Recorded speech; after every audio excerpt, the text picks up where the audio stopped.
আজকের জেনেসিস কর্তৃক আয়োজিত মিড টার্মের জন্য যে সেশনটি করা হয়েছে, সেখানে আপনাদের সবাইকে ওয়েলকাম জানাচ্ছি। আপনারা জানেন যে রেডিওলজি এবং ইমেজিং এর জন্য মিড টার্ম সেশনের জন্য একটা বহুল কাঙ্ক্ষিত একটা সেশন হতে যাচ্ছে আজকের সেশনটি। আশা করি সবাই উপকৃত হবেন। আজকের সেশনে আপনাদেরকে radiology and imaging FCPS mid টার্মের জন্য একটা প্রিলিমিনারি গাইডলাইন দেওয়া হবে। আজকে আমাদের মধ্যে উপস্থিত আছেন জেনেসিসের রেডিওলজি অ্যান্ড ইমেজিং এর জনপ্রিয় দুইজন মেন্টর, ডক্টর ফারহানা আরফিন হক কাকুন আপু এবং ডক্টর মার্জিয়া ইসলাম আপু। আপনারা যারা জেনেসিসে এফসিপিএস পার্ট 1 এর জন্য প্রিপারেশন নিয়েছেন, তারা অলরেডি এই জনপ্রিয় দুজন মেন্টর সম্পর্কে অবহিত আছেন এবং আপনারা জানেন যে তারা কতটা দক্ষতার সাথে আপনাদের বিভিন্ন ক্লাসগুলো নিয়ে থাকে। তো আজকে আমরা তাদের কাছ থেকেই শুনবো যে আমরা যদি রেডিওলজি অ্যান্ড ইমেজিং এর মিড টার্মের জন্য প্রিপারেশন নিতে চাই, সেক্ষেত্রে আমাদের কি কি গাইডলাইন ফলো করতে হবে।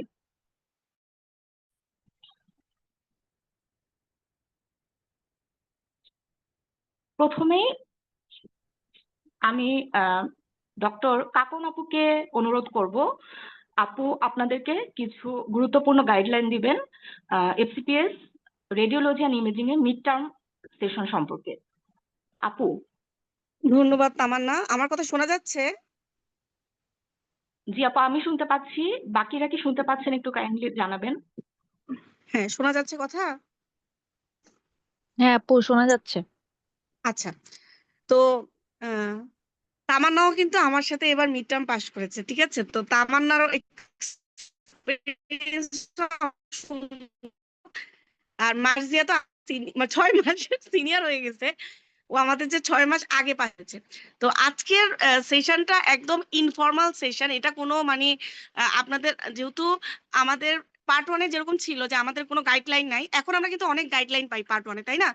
তো মিড টার্ম দিতে গিয়েও আমরা যেটা দেখলাম যে মিড টার্মের কোনো গাইডলাইন নেই। আমরা এমডি ফেজের মতো পড়বো নাকি ফেজ বির মতো পড়বো, মানে কোনো গাইডলাইন নেই। কোনো কোশ্চেনের প্যাটার্ন এক সেশনের সাথে এক সেশন মিলে না, ঠিক আছে? তো এই তখন আমরা আজকে যেটা হবে সেটা হচ্ছে যে আমরা আমাদের এক্সপিরিয়েন্সটা আপনাদের সাথে শেয়ার করব যে আমরা আমাদের মিড টার্মে কিভাবে মানে পড়াশোনা করেছি, ঠিক আছে? এখানে বলে রাখি, আজকে আপনারা এখন পর্যন্ত 20 জন জয়েন করেছেন। এর মধ্যে বিভিন্ন রেঞ্জের স্টুডেন্ট আছেন। কি মানে রেঞ্জ বলতে বুঝিয়েছি যে সেশনের, যে কেউ সামনে মিড টার্ম দিবেন, জানুয়ারিতে মিড টার্ম দিবেন, কেউ দিবেন মিড টার্ম আরো 2 বছর, দেখা গেলে মাত্র জয়েন করলেন, ঠিক আছে? মশা আসছে, মশার ওষুধ দাও যাও। কেউ কেউ আপনারা পরীক্ষা দিচ্ছে মিড টার্ম দিবেন 2 বছর পরে, কেউ 1 বছর পরে, তাই তাই তো। তো আমাদের পড়ার এক একজনের স্টাইল কিন্তু এক এক রকম, তাই না? তো আমাদেরকে যেটা করতে হবে সেটা হচ্ছে যে আমি এখন যে গাইডলাইনটা দিব সেটা ওভারঅল সবার জন্য, যে সবাই ওভারঅল কিভাবে প্রিপারেশনটা নেবেন। আচ্ছা, প্রথম আমি বলি যে আমরা কি কি বই ফলো করব, ঠিক আছে? কি কি বই ফলো করব। তো আপনারা এই 20 জনের মশার ওষুধ চার তুমি নিয়ে যাও, ওইদিকে যাও, ওইদিকে যাও। আপনারা যে 20 জন আছেন তারা কোথাও না কোথাও ট্রেনিং করেন, তাই তো? আমি একটু মিউট।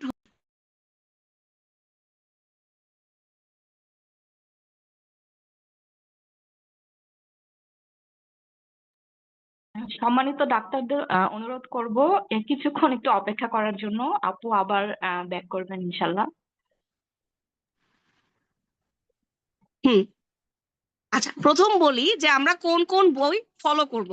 এটা একদম সবার বেসিক কোশ্চেন যে আপু আমরা মিড টার্মে কোন কোন বই ফলো করব। আচ্ছা, প্রথম যে বইটার নাম বলবো সেটা হচ্ছে সাটন। আমাকে যখন আপুরা বলতো যে তুমি সাটন পড়ো, ঠিক আছে, তখন আমার মনে হতো যে আচ্ছা সাটন বললেই কি হবে, সাটন পড়তে বলছে, এত বড় বইটা আমরা কিভাবে পড়বো? হ্যাঁ, সাটন না পড়ে আপনি মিড টার্ম পাস করতে পারবেন না, সেটা আমি বলে দিলাম, ঠিক আছে? কারণ সাটনের লাইনই তুলে দেওয়া হয় মিড টার্মে। হ্যাঁ, এমসিকিউ বলেন, এস বলেন, দেখবেন আপনি সাটনের একদম সাটন থেকেই চার্ট তুলে দিছে, ঠিক আছে? আচ্ছা, তাহলে প্রথম আমি কি বইয়ের নাম বলছি, সাটন। যারা এখনো কিনেন নাই, আপনারা জাতীয় পরীক্ষা তারা তো জানেনই যে কিভাবে হবে। এটা জাস্ট যাদের এখনো 1.5 বছর 2 আছে তাদের জন্য শাটন মাস্ট কিনবেন, ঠিক আছে? এখন অনেকে বলেন যে আপু আমি কি এটা প্রিন্টেড কপি কিনবো নাকি আসল কপি কিনবো? এখন যদি আমি যেমন আসল কপি কিনছি, কিন্তু প্রিন্টেড স্ক্যান কপি যদি আপনি ভালো পান স্ক্যান কপি কিনতে পারেন, ঠিক আছে? খুবই প্রিলিমিনারি কথাবার্তা, কিন্তু এগুলো খুব ইম্পর্টেন্ট, ঠিক আছে? কারণ আমি শাটন কিনছিলাম যখন আগের এডিশনটা ছিল 7th এডিশন। তো 7th এডিশন কেনার পর আমি যেটা দেখলাম যে শাটনের স্ক্যান কপিটা ভালো ছিল না, ঠিক আছে? আমি পুরা ধরা খাইছি, ঠিক আছে? এরপর আমি 8th এডিশনে এসে আমি মেইন কপি কিনি, তারপর মেইন কপি কিনে আমি আবার ধরা খাইছি, কারণ স্ক্যান কপিটা ভালো, ঠিক আছে? কিন্তু আবার ওই স্ক্যান কপিটা এখন আবার পাওয়া যাচ্ছে না। তো একটু খোঁজ খবর নিয়ে মানে আজই যে মনে হয় পাওয়া যায়, ভালো করে দেখে প্রিন্ট দেখে তারপর কিনবেন, ঠিক আছে? কারণ এটা আপনার একদম এই বইটা আপনার জীবনে সারা জীবন লাগবে। 2 নাম্বার, আপনি যে বইটা কিনবেন সেটা হচ্ছে আব্রাহাম, ঠিক আছে?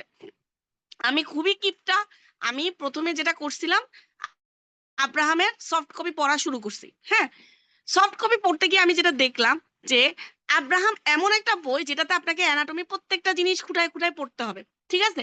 তো আপনি যদি সফট কপি কিনেন তাহলে কিন্তু আপনি ভালো প্রিপারেশন নিতে পারবেন না। সফট কপি কিনার চেয়ে রেডিও পিডিয়াতে তো রেডিও অ্যানাটমি আছে, কি দরকার আর আব্রাহাম কিনার? তাহলে আমাকে কি করতে হবে, আব্রাহামের আসল মেইন কপি যেটা আপনি নিউ মার্কেটে পাবেন, পরশের থেকে কিনছি আমি, সেখান থেকে আপনি আব্রাহামটা কিনবেন, ঠিক আছে? আচ্ছা, 3 নাম্বার যে বইটা আপনার লাগবেই, মানে আপনাকে মাস্ট কিনতে হবে, সেটা হচ্ছে কুলকার্নি, ঠিক আছে? কনসেপচুয়াল রেডিওলজি এন্ড ইমেজিং একটা নাম। কুলকার্নি বইটা আপনাকে কিনতেই হবে। এটার এখন 4th এডিশন আসছে। 4th এডিশন কিনবেন, 3rd এডিশন কিনবেন না। 4th এডিশন নতুন এডিশনটা অনেক আপডেটেড। হ্যাঁ, কেউ কিছু বলবেন?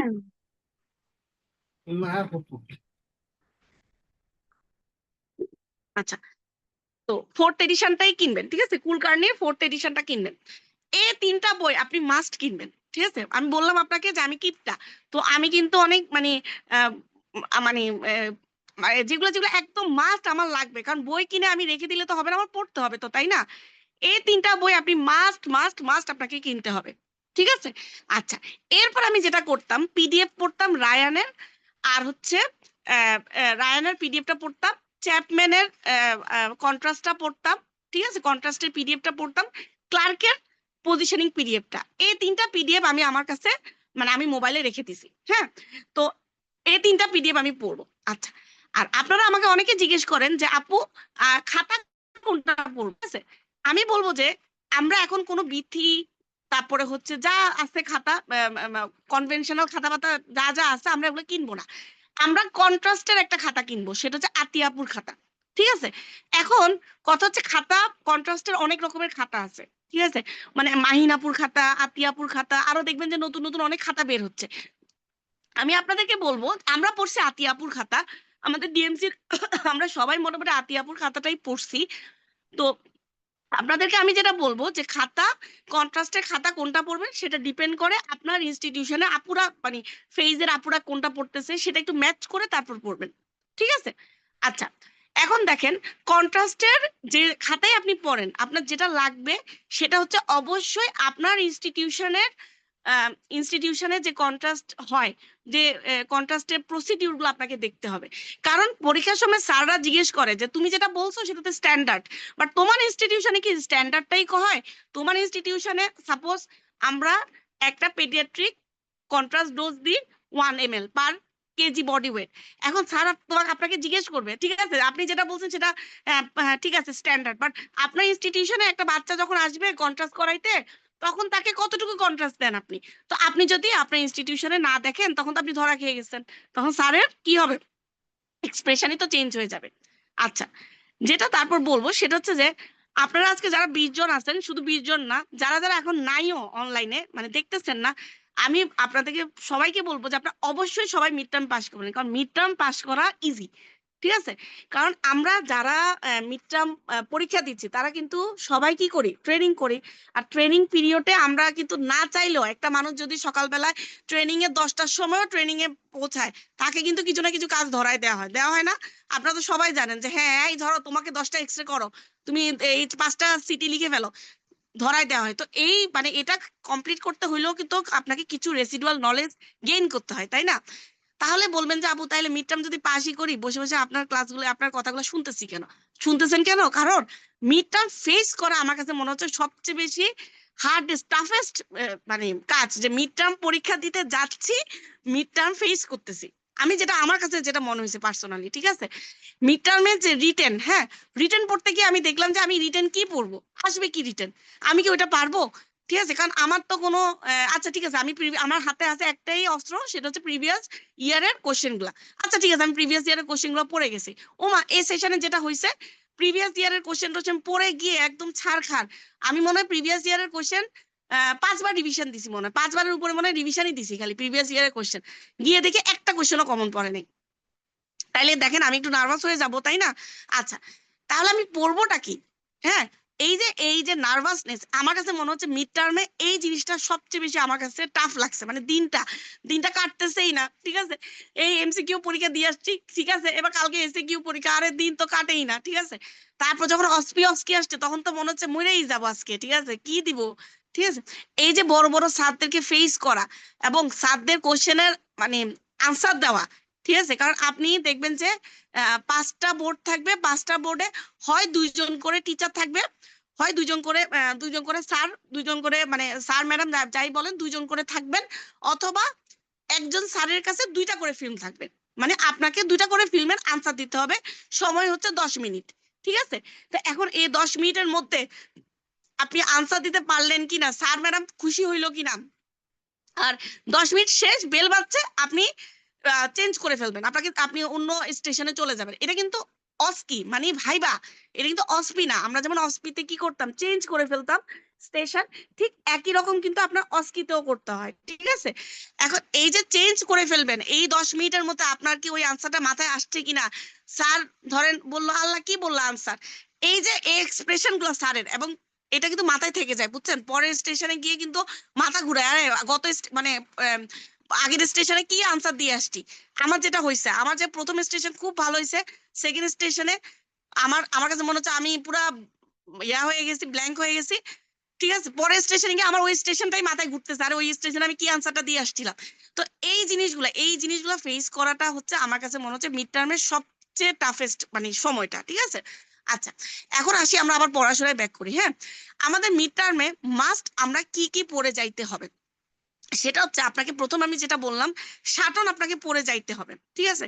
তো আপনাদের যাদের পরীক্ষা মোটামুটি জানুয়ারিতে, তাহলে তার মানে আপনার হাতে সময় আছে কত, সেপ্টেম্বর আসতেছে, সেপ্টেম্বর, অক্টোবর, নভেম্বর, ডিসেম্বর, 4 মাস, মোর দেন এনাফ, ঠিক আছে। আপনি 4 মাসে আপনি যদি রেগুলার কাজ করেন, আমি আপনাকে বললাম তো মিড টার্মের রেজাল্ট কিন্তু খুবই ভালো। আপনারা যদি দেখেন যে মিড টার্মের কিন্তু আমাদের পাশের হার মোটামুটি আহ বলতে পারেন, আমি 100%ই বলবো, ঠিক আছে। কেন বলবো শুনেন, আমার রেডিওলজির জন্য, কারণ মিড টার্মে এখন পর্যন্ত ভাইবা দিয়ে ফেল করছে এরকম কিন্তু কেউ নাই। যারা খারাপ করছেন তাদের ব্যাড লাক, কোনো কারণে তারা খারাপ করছেন, সেটা কিন্তু রিটেন পর্যন্ত, ঠিক আছে। এমন না যে তারা ভাইবা পর্যন্ত এসে তারপর ফেল করছেন। তাহলে আমি তো বলতে পারি যে মিড টার্মে আমরা মোটামুটি, আমি যদি প্রিপারেশন নিই আমি পাশ করব, ঠিক আছে। আমাদের মেইন মোটো কি, মিড টার্মে পাশ করা, তাই না?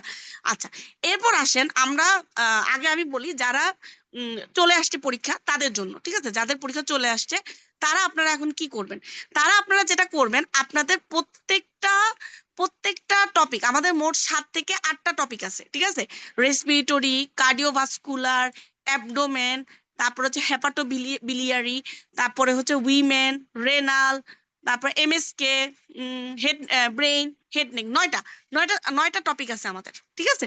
তাহলে 9টা টপিক আমাদেরকে আপনারা 5 দিন করে করে ভাগ করে নেন, ঠিক আছে। 5 থেকে 7 দিন করে ভাগ করে নেন, যে আমি 5 থেকে 7 দিন এই এই এই টপিকগুলো পড়বো। এখন কিছু কিছু টপিকে আপনার 5 দিন কিন্তু লাগবে না, 7 দিন কিন্তু লাগবে না। যেমন আমাদের সিবিএস থেকে কি কোশ্চেন আসে আপনাকে বুঝতে হবে। হ্যাঁ, আমি সবসময় একটা জিনিস বলি যে আপনি যতই স্টুডিয়াস হন, যতই ব্রিলিয়ান্ট হন, আপনার মেইন টার্গেট হচ্ছে আপনি ওই পরীক্ষাটা উতরায় আসতে পারছেন কিনা, ঠিক আছে। আমি যতই ব্রিলিয়ান্ট হই, আমি পরীক্ষায় ফেল করলাম তাহলে তো হইলো না। সিবিএস থেকে আসে কি, আমার আগে মাথায় রাখতে হবে সিবিএস থেকে আমার মিড টার্মে আসে কি। পড়ার তো কোনো সীমা নাই। সিবিএস থেকে মিড টার্মে মেইনলি কনজেনিটাল অ্যানোমালি গুলার এক্স রে, অস্কিতে দেয়, 1 নাম্বার। 2 নাম্বার হচ্ছে রিটেন থেকে সিবিএস থেকে শুধুমাত্র এই এই এই চেম্বার এনলার্জমেন্ট নিয়ে আসছে মনে হয় 4 থেকে 5 বছর কোশ্চেন। ঠিক আছে, আমাদের ইয়ারে তো কোশ্চেন আসেই নেই, আমার এই সেশনে কোশ্চেন আসেই নেই সিবিএস থেকে। ঠিক আছে, তাইলে মোটামুটি আমি ধারণা করে নিলাম যে আমার সিবিএস পড়তে হবে, আমি 5 দিন রাখবো না, আমার জন্য এটা 2 দিন 3 দিন যথেষ্ট, তাই তো? আচ্ছা, ওইদিকে আপনি আসেন, আমি যদি হেডনেকে যাই, হেডনেক থেকে প্রতি বছর যে কোশ্চেন গুলো আসে সেটা হচ্ছে পিএনএস থেকে কোশ্চেন আসে, প্যারোটিড গ্ল্যান্ড মানে আমাদের যে সাবম্যান্ডিবুলার গ্ল্যান্ড, প্যারোটিড গ্ল্যান্ড, সেখান থেকে কোশ্চেন আছে, লিম নোড থেকে কোশ্চেন আসে। যদি বলে একটা কোশ্চেন রিপিট হয়েছে সেটা হচ্ছে লিম নোটের স্টেশন, সার্ভাইকাল লিম নোটের স্টেশন এবারও আসছে, সেটা গত কোনো এক বছরেও একবার আসছে, তার মানে 2 বার আসছে। ঠিক আছে, তার মানে সিবিএস থেকে আমার হাতে গোনা অল্প কয়েকটা কোশ্চেন পড়তে হবে, তাহলে সিবিএস সরি হেডনেক থেকে, তার মানে আমি হেডনেকের জন্য সময় দিব 2 থেকে 3 দিন। ঠিক আছে, এখন আসেন আমার কিসে থেকে কোশ্চেন আসে, আমাদের কোশ্চেন আসে ব্রেইন। ঠিক আছে, ব্রেইন স্পাইন থেকে কোশ্চেন আসে, তার মানে আমি ব্রেইনে সময় দিব দিন, ব্রেইনে আমি সময় দিব 7 থেকে 7 দিন। ঠিক আছে, 5 থেকে 7 দিন। আচ্ছা, এখন আমাকে বুঝতে হবে স্যার ম্যাডামরা যখন কোশ্চেন করেন তখন ব্রেইনের জিনিসগুলো এভাবে কোশ্চেন করেন, দেখেন কনজেনিটাল, ব্রেইনে কনজেনিটাল কি কি হয়, ব্রেইনের টিউমার কি কি হয়, ঠিক আছে, এভাবে ভাগ করে করে। ঠিক আছে, তাহলে আমি যখন ব্রেইনটা পড়বো আমার মাথায় রাখতে হবে পেডিয়াট্রিক টিউমার কোনগুলা, সুপ্রাসেলার টিউমার কোনগুলা, ইনফ্রাসেলার সরি সুপ্রাসেল হ্যাঁ এই সেলার রিজনে কোন কোন টিউমার হয়, ঠিক আছে, সুপ্রাটেন্টোরিয়াল কোনগুলা, ইনফ্রাটেন্টোরিয়াল কোন কোন টিউমার হয়। আমি যখন পড়বো আমি এভাবে ভাগ করে করে পড়বো, কারণ কোশ্চেন কিন্তু মানে একদম এরকম আসে না যে ডেসক্রিপটিভ যেটা এমডিতে আসে। তো আমি যখন পড়বো এভাবে একটু ভাগ করে পড়বো। আমাদের এবারে কোশ্চেন আসছে গ্রে হোয়াইট ম্যাটার জাংশনে কোন কোন লেশন হয়। দেখেন, আপনি এই কোশ্চেনটা যখন পরীক্ষার হলে আপনি এটা পাবেন, আপনি পড়ে গেছেন পেডিয়াট্রিক টিউমার, অ্যাডাল্ট টিউমার, হাবি জাবি ব্রেনের এত কিছু পড়ে গেছেন, পরীক্ষার হলে গিয়ে পাইছেন আপনি এইটা, আপনার মেজাজটা কেমন গরম হবে? তখন আমি কি করছি, তখন আমি চিন্তা করছি যে এটা কিন্তু আমাদের, আমি যখন রিপোর্ট করতাম আমি কিন্তু সবসময় আমাদের স্যার ম্যাডামরা বলতো যে মেটাস্টেসিস গুলা হচ্ছে গ্রে হোয়াইট মেটার জাংশনে হয়, ইন্টারফেসে হয়। তাহলে আমি আমার কাছে 3টা ডিডি চাইছে, তাহলে আমি একটা ডিডি তো পাইই গেলাম। ঠিক আছে, তারপর সেকেন্ড ডিডি এখন আমি কি লিখবো, সেকেন্ড ডিডি আমি লিখছি হচ্ছে যে এমন কোন টিউমার যেটা ইন্ট্রাভেন্ট্রিকুলার হয়। ঠিক আছে, সে তো যেটা ভেন্ট্রিকেলের ভিতরে হয় সেই লেশন তো যায় ওখানে গ্রে হোয়াইট মেটার জাংশনে হবে না। তো আমি এভাবে মাথা একটু ঠান্ডা রেখে লিখার চেষ্টা করছি। হ্যাঁ, তো আপনাদেরকে যেটা আমি বলবো যে আমরা যখন পড়বো তখন আমরা বুঝে বুঝে পড়বো। আর যেটা বলবো আমি জানি না, কিন্তু আমার কাছে মনে হয়েছে যে আমি যে ডিএমসি তে কাজ করছি, যে যেখানে কাজ করেন আপনারা এক একজন এক এক জায়গায় আছেন, যে যেখানে আছেন আপনারা যে কাজ করতেছেন এই কাজ থেকে কিন্তু অনেক কোশ্চেন পাবেন। ঠিক আছে, আপনার প্র্যাকটিক্যাল লাইফ থেকে অনেক কোশ্চেন পাবেন। ও আরেকটা বলি না, উইমেন ইমেজিং, তো এই টপিকটাও কিন্তু আমাদের জন্য একদম ইম্পর্টেন্ট একটা টপিক। হ্যাঁ, তো আপনারা যে যেখানে কাজ করেন সেই কাজটাকে আপনারা অবশ্যই মানে ধরেন আপনাকে 5টা ফিল্ম লিখতে দিছে। ঠিক আছে, আমাদের ডিএমসি তে যেটা হয় এক একজনের ভাগে 5টা 7টা করে ফিল্ম লিখতে হয়। তো আপনারা যারা আপনার সব সব ইনস্টিটিউশনে একই হবে, তো আপনাকে যখন 5টা ফিল্ম লিখতে দিবে আপনি কি করবেন, ওই 5টা আপনার তাড়া দিয়েন না যে হ্যাঁ আমাকে এখন বাসায় যাইতে হবে ভাই, আমি এখন বাসায় যাব না। আপনি 5টা ফিল্ম নিয়ে বসেন। ঠিক আছে, ওই 5টা ফিল্ম থেকে দেখবেন যে ওই 5টা ফিল্ম থেকে দেখবেন যে নর্মাল তো আপনি যখন এখন সিনিয়র হয়ে গেছেন আপনাকে তো আর নর্মাল দিবে না। আপনি যেটা করবেন সেটা হচ্ছে আপনি লাগলে রেডিওপিডিয়া সার্চ দেন। ঠিক আছে, লাগলে আপনার কাছে তো পিডিএফ আছেই সাটনের, দেখেন। ঠিক আছে, এটা কিন্তু এগুলা কিন্তু খুব দরকার। আমি যেটা দেখলাম যে আমি যখন আনসার দিতেছিলাম তখন আমার মনে হয়েছে যে আমার এই জিনিসগুলো খুব ইম্পর্টেন্ট। যেমন আমাদের আসছিল যে ডপলারের ইম্পর্টেন্স বলো ইন কেস অফ কার্সিনোমা। দেখেন, এন্ড আমি তো খালি সারা জীবন একখান জিনিসই দেখছি, সেটা হচ্ছে লেশনটা বিনাইন না ম্যালিগন্যান্ট, এই জন্য শুধু ফ্লো দিছি, আমি এছাড়া আর কোনো ইউজ দেখি নাই। কিন্তু হঠাৎ করে আমার মনে হয়েছিল যে আমাকে কে যেন একবার বলছিল যে এই যখন কার্সিনোমা হয় তার আড়াইটা তুমি একটু কম পাবা। পরে আমি ওইটাই আনসার দিয়ে আসছি, বাসায় এসে দেখলাম ওমা মিলে গেছে। তো আমি এটাই আপনাকে বললাম যে আমাদের এই যে আপনি যখন সিনিয়রদের সাথে কাজ করতেছেন, আমার যে মেডিকেল অফিসাররা আছে, আমি যাদের সাথে কাজ করতাম আমার স্যার ম্যাডামরা, তারা কি বলতো এই কথাগুলো খুবই ইম্পর্টেন্ট। ঠিক আছে, এইগুলা থেকে আসে আসে বেশিরভাগ। আচ্ছা, এরপর বলি এমসিকিউর কথা, বলি এসিকিউ তো গেল। আচ্ছা, এসিকিউ তে আরো কিছু কথা আছে, সেগুলো আপনারা পরবর্তীতে আরো আমাদের সেশন হবে। কিন্তু আমি যেটা আপনাদেরকে বলবো সাটনটা কিভাবে পড়বেন। সাটন তো ধরেন আপনার A to Z পর্যন্ত পড়ার আপনার দরকার নাই। এই যে আমি আপনাদেরকে বললাম যে কার্ডিওভাস্কুলার থেকে আপনি শুধু আমাদের অস্কি আসে, তার মানে আপনি কার্ডিওভাস্কুলার থেকে আপনি ঠিক করে ফেলবেন যে আমার কি অস্পি দিতে পারে। আপনি দেখবেন যে আপনাদের যাদের 2 বছর হয়ে গেছে অথবা 2 বছরের কাছাকাছি, 1.5 বছর হয়ে গেছে, 1 বছর হয়ে গেছে, আপনারা দেখছেন স্যার ম্যামরা বলেন তো, আপনারা একজন বলেন, যে কোনো একজন বলেন যে কোন এক্স-রে আপনাদেরকে ধরাই দিয়ে বলে যে এই বলো হার্টে কি কি চেঞ্জ আছে, বলেন। আফরোজা আপু বলেন।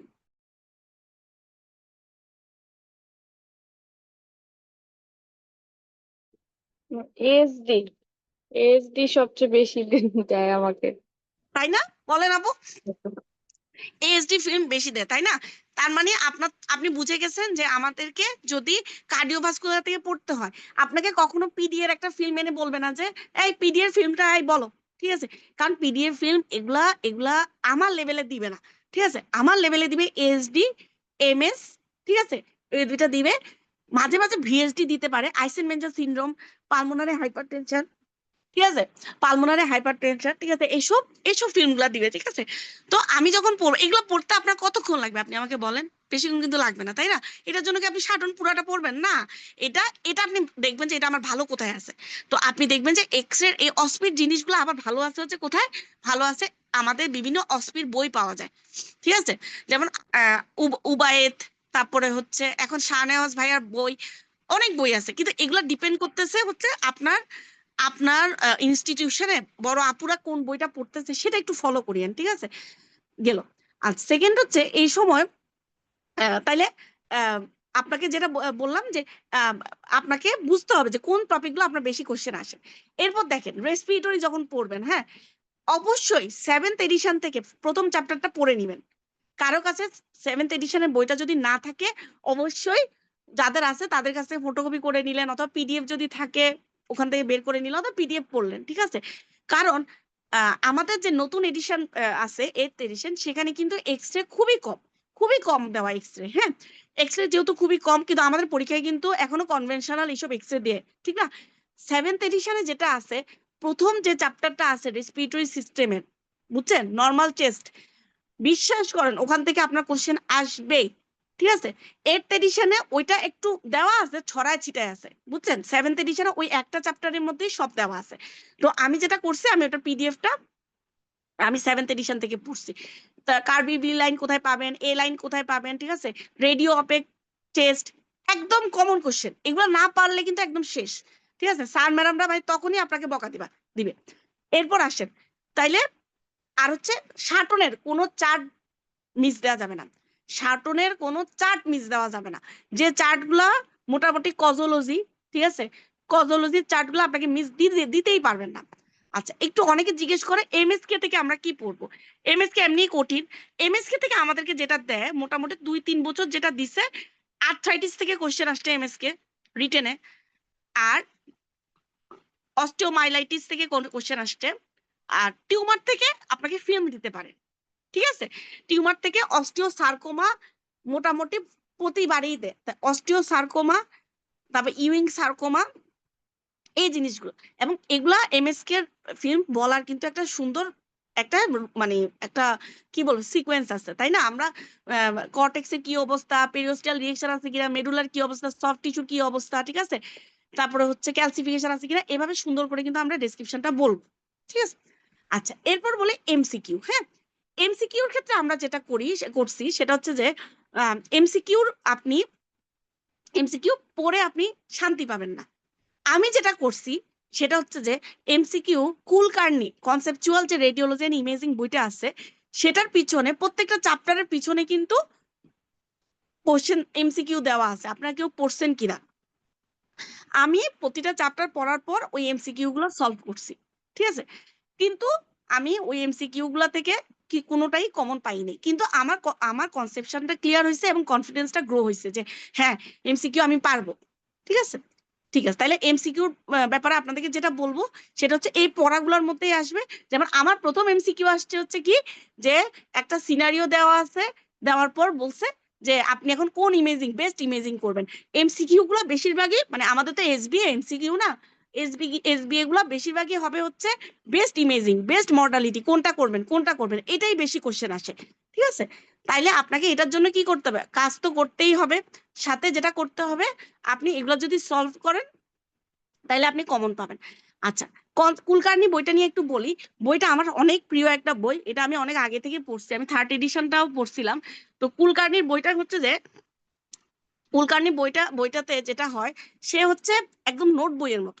আমরা ছোটবেলায় চটি পড়তাম না, চটি বুকের মতো সবকিছু ছোট ছোট ছোট করে দেওয়া, কিন্তু যেটা দেওয়া সেটা আপনার পরীক্ষা ওটুকুই মাথায় নিয়ে যাইতে হবে। এখন অনেকে বলবেন তাহলে শাটন না পড়ে ওইটা পড়ি না, কারণ শাটন থেকে তো কোশ্চেন তুলে দিবে। ঠিক আছে, তো শাটনের সব আপনাকে পড়তে হবে না। হ্যাঁ, একদম ডিপ পড়বেন না, শাটনের জাস্ট কয়েকটা পেজ, যেমন রেসপিরেটরি থেকে আপনি যখন পড়তে বসবেন তখন দেখবেন যে অনেক কিছু আছে যেগুলো আপনার লাগবে না, এই লেভেলে লাগবে না, আপনার লাগবে পরবর্তী লেভেলে লাগবে। ঠিক আছে, সে আর এই জিনিসটা ফলো করবেন। আর আমার জন্য যেটা সবচেয়ে বেশি সুবিধা হইতো সেটা হচ্ছে রিডিং পার্টনার। আপনারা যারা একা একা পড়েন, ঠিক আছে, এখনো রিডিং পার্টনার নাই, বলবো যে একজন রিডিং পার্টনার বানায় না। এটাতে আমার অনেক লাভ হয়েছে, কারণ আমার রিডিং পার্টনার দেখা গেল যে ও হচ্ছে ও রেডি করে দিত। ঠিক আছে, ও মানে ও ও ও হচ্ছে রেডি করে দিতে পছন্দ করতো, আর আমার আমার হচ্ছে মানে হ্যাঁ এই জায়গাটা এভাবে বলি, ওই জায়গাটা ওভাবে বলি। ঠিক আছে, তো দুইজনের আন্ডারস্ট্যান্ডিং খুব ভালো ছিল। ঠিক আছে, আশা করতেছি ফাইনাল ফাইনাল পরীক্ষাও একসাথে পড়বো। তো এই এই জিনিসটা খুব ইম্পর্টেন্ট। ঠিক আছে, যে আপনার একটা রিডিং পার্টনার বানানো, কারণ এই সময় একা একা পড়ে কিন্তু আপনি খুব একটা কুলাইতে পারবেন না। ঠিক আছে, কারণ পড়া তো অনেক, আর আমাদের রেডিওলজিতে বেশিরভাগই হচ্ছে মানে আপনাকে বলতে হবে, এক্সপ্রেস করতে হবে। আপনি পারেন কিন্তু এক্সপ্রেস করতে পারলেন না, তাইলে কিন্তু হবে না। ঠিক আছে, আচ্ছা, এরপর আসি হচ্ছে, তাইলে আমাদের রিটেন গেল। রিটেনে রিটেন যেটা বললাম যে অবশ্যই রিটেনের জন্য শাটন, কুলকার্নি এই দুটা ভালো করে পড়বেন। সাথে যেটা করবেন সেটা হচ্ছে প্রিভিয়াস ইয়ারের কোশ্চেন, যদিও এবার একটা মাত্র কোশ্চেন পাইছি কমন, কিন্তু প্রিভিয়াস ইয়ারের কোশ্চেন পড়বেন। আচ্ছা, রিটেনে ইন্টারভেনশন থেকে কোশ্চেন আসবে। আমি কিন্তু প্রত্যেকটা কথাই কিন্তু পরীক্ষা ওরিয়েন্টেড বলতেছি, আপনারা মনে করেন না যে আমি এমনি আইসা ঢং করতেছি।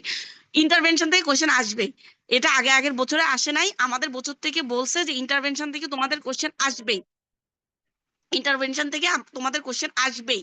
ঠিক আছে, ইন্টারভেনশনে আপনি কোশ্চেন পাবেনই, হয় অসপি নইলে অস্কি নইলে রিটেন পাবেনই। ঠিক আছে, তাহলে ইন্টারভেনশন আপনাকে পড়ে যাইতে হবে। ঠিক আছে, এখন বলবেন যে আপু ইন্টারভেনশন থেকে আমরা কি কি পড়বো, আমি কিন্তু জেনেসিস গ্রুপে একটা লিস্ট দিছি। ঠিক আছে, এটা তো পড়বেনই, সাথে হচ্ছে আপনি দেখবেন সাটনে একটা চ্যাপ্টার আছে ইন্টারভেনশন, ওই চ্যাপ্টারটা একটু পড়ে যাবেন, গেল। আচ্ছা, তারপর আসেন রিটেনের পরে হচ্ছে পজিশনিং। পজিশনিং আমি যেটা করছি সেটা হচ্ছে যে আমাদের মার্জিয়া, ঠিক আছে, আমাদের মেন্টর মার্জিয়া, সে পজিশনিং এ বস। ঠিক আছে, সে আমাদেরকে পজিশনিং পড়াই দিছিল। হ্যাঁ, তো পজিশনিং যেটা করছি সেটা হচ্ছে যে আমরা পজিশনিংটা ইম্পর্টেন্ট পজিশনিং গুলো পড়ে গেছি, একদম ইম্পর্টেন্ট পজিশনিং, যে ঠিক আছে, বেসিক যেগুলা প্রত্যেকটা জয়েন্টের পজিশনিং, স্কালের পজিশনিং, তারপরে হচ্ছে টিএম জয়েন্টের পজিশনিং। ঠিক আছে, কিছু স্পেশাল পজিশনিং, পিএনএস এর পজিশনিং, মানে কিছু কিছু স্পেশাল পজিশনিং। হ্যাঁ, স্কাইলাইন প্যাটেলার জন্য যে করে এরকম কিছু স্পেশাল পজিশনিং পড়ে গেছি, সাথে কিছু কনভেনশনাল গতানুগতিক পজিশনিং পড়ে গেছি। কিন্তু পরীক্ষা হলে গিয়ে দেখি কি পজিশনিং আসছে ন্যাজোফেনিংস এর, বলেন তো কেমন লাগে। ঠিক আছে, তো পজিশনিং যেটা করবেন, ঠিক আছে, পজিশনিং নিয়ে খুব একটা মানে প্যানিক হবেন না। পজিশনিং এ যেটা সবচেয়ে বেশি স্যার ম্যাডামরা পছন্দ করে সেটা হচ্ছে ওখানে কিন্তু মানুষ থাকবে, বলবে যে আপনি পজিশনিং করে দেখান। প্রথম হচ্ছে উইথ কনফিডেন্স আপনি পজিশনিংটা করবেন। তো আমি ন্যাজোফেরিংস এর পজিশনিং আমি মানে পড়ছিলাম কিন্তু রিভিশন দিয়ে যাইনি। তো আমরা যখন ওখানে ডিসকাস করতেছিলাম, তো ডিসকাশনের মধ্যে বলতেছে আচ্ছা দেখি তো নেজোফেরিংস এর সেন্টারিংটা মানে শুনছি। শোনার পর এখন মানে এটা তো জাস্ট একটু শুনলাম, ঠিক আছে, আচ্ছা ও আচ্ছা T4 এ হয়, আচ্ছা ঠিক আছে ওকে। এরপরে যখন পরীক্ষার হলে গেলাম দেখলাম যে ম্যাডাম ফিল্ম টাঙ্গায় রাখছে, আর হচ্ছে এরকম একটা মানুষ দাঁড়ায় আছে, পজিশনিং করে দেখাইতে বলছে।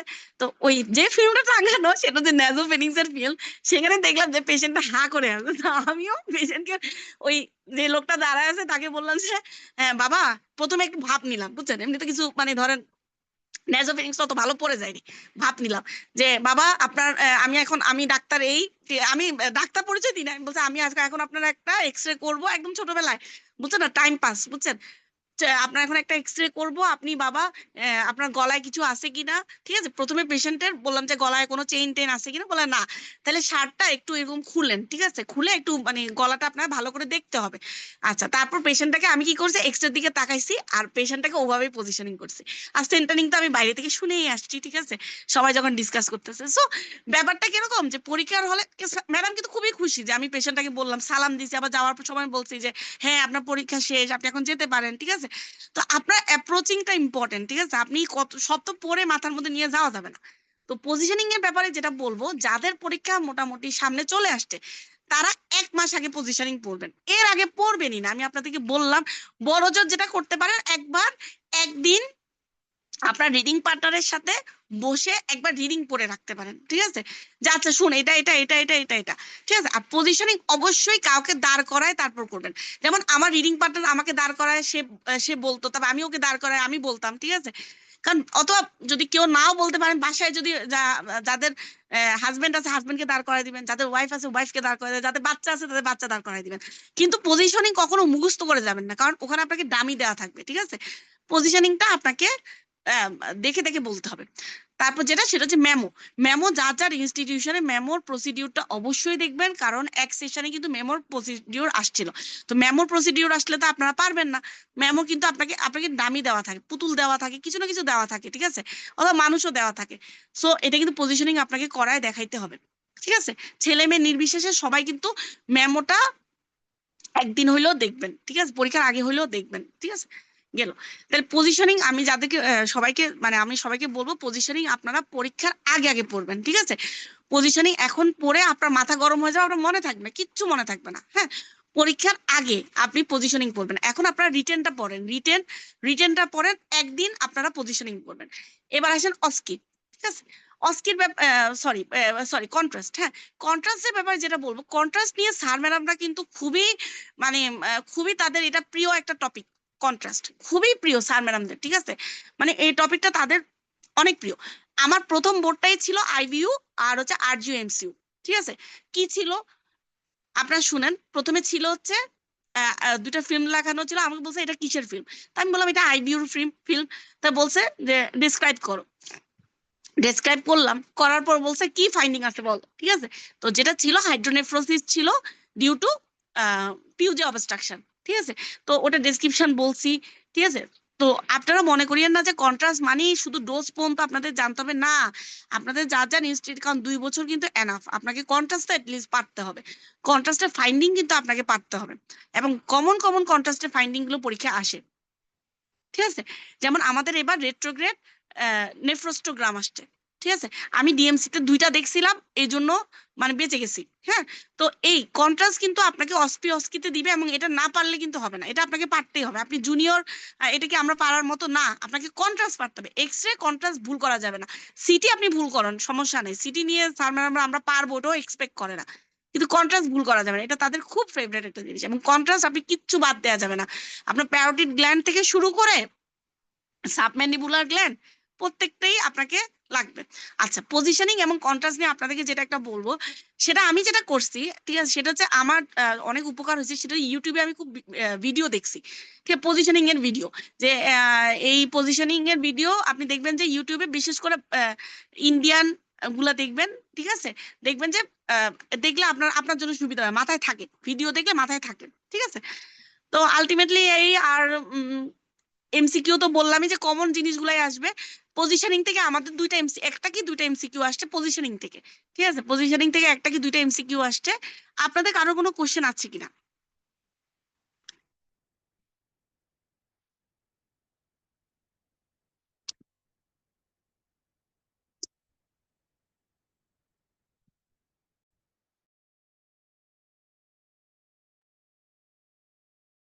কারো কোনো কোশ্চেন নেই? আপু আসসালামু আলাইকুম। হ্যাঁ, ওয়ালাইকুম আসসালাম। হ্যাঁ জি, আমাদের যে জেনেসিসে তো আপনারা মনে হয় মিড টার্মের জন্য একটা ব্যাচ খুলবেন। আমি ফার্স্টের হ্যাঁ, দিকে মিস করছি, আমি শিওর না আপনি কথাটা বলছেন কিনা।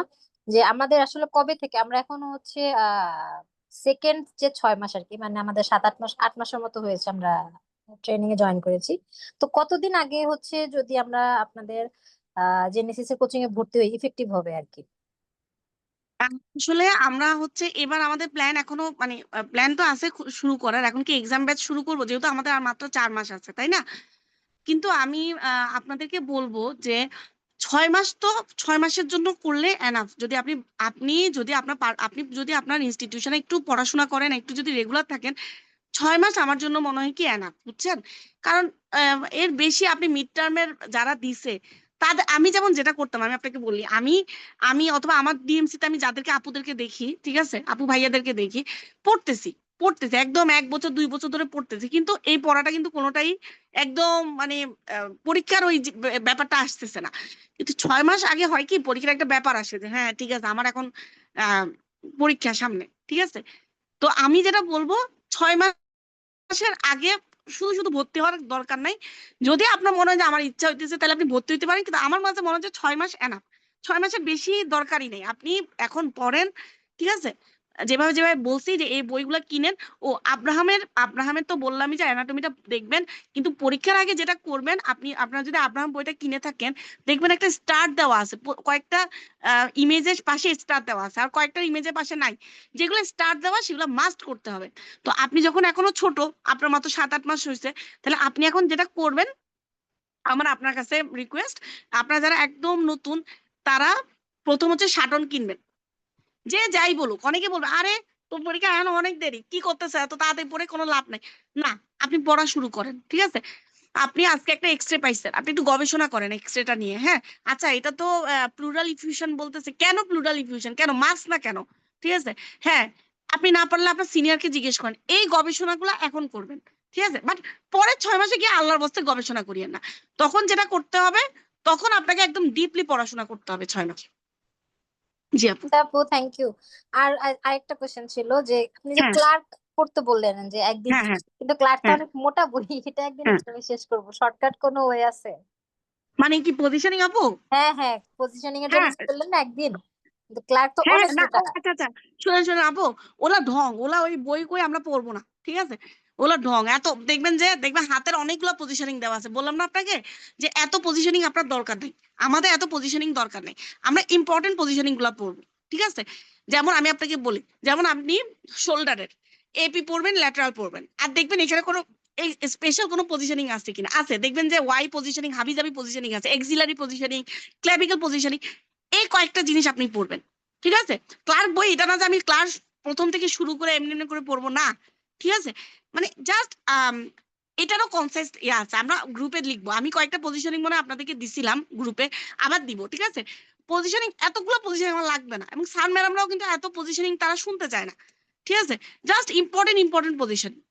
আচ্ছা আপু, থ্যাংক ইউ সো মাচ। জি আপু, এই জন্যই তো আমি ক্লার্ক হচ্ছে সফট কপি, বুঝছেন না, আমার ওই হার্ড কপি নাই। জি আপু, জি থ্যাংক ইউ। আর কারো কোনো কোয়েশ্চেন?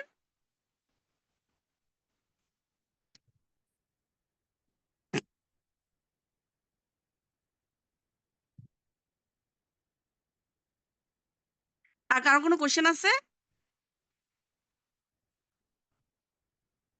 মাহফুজুর রহমান ভাইয়া, সালমান ভাই,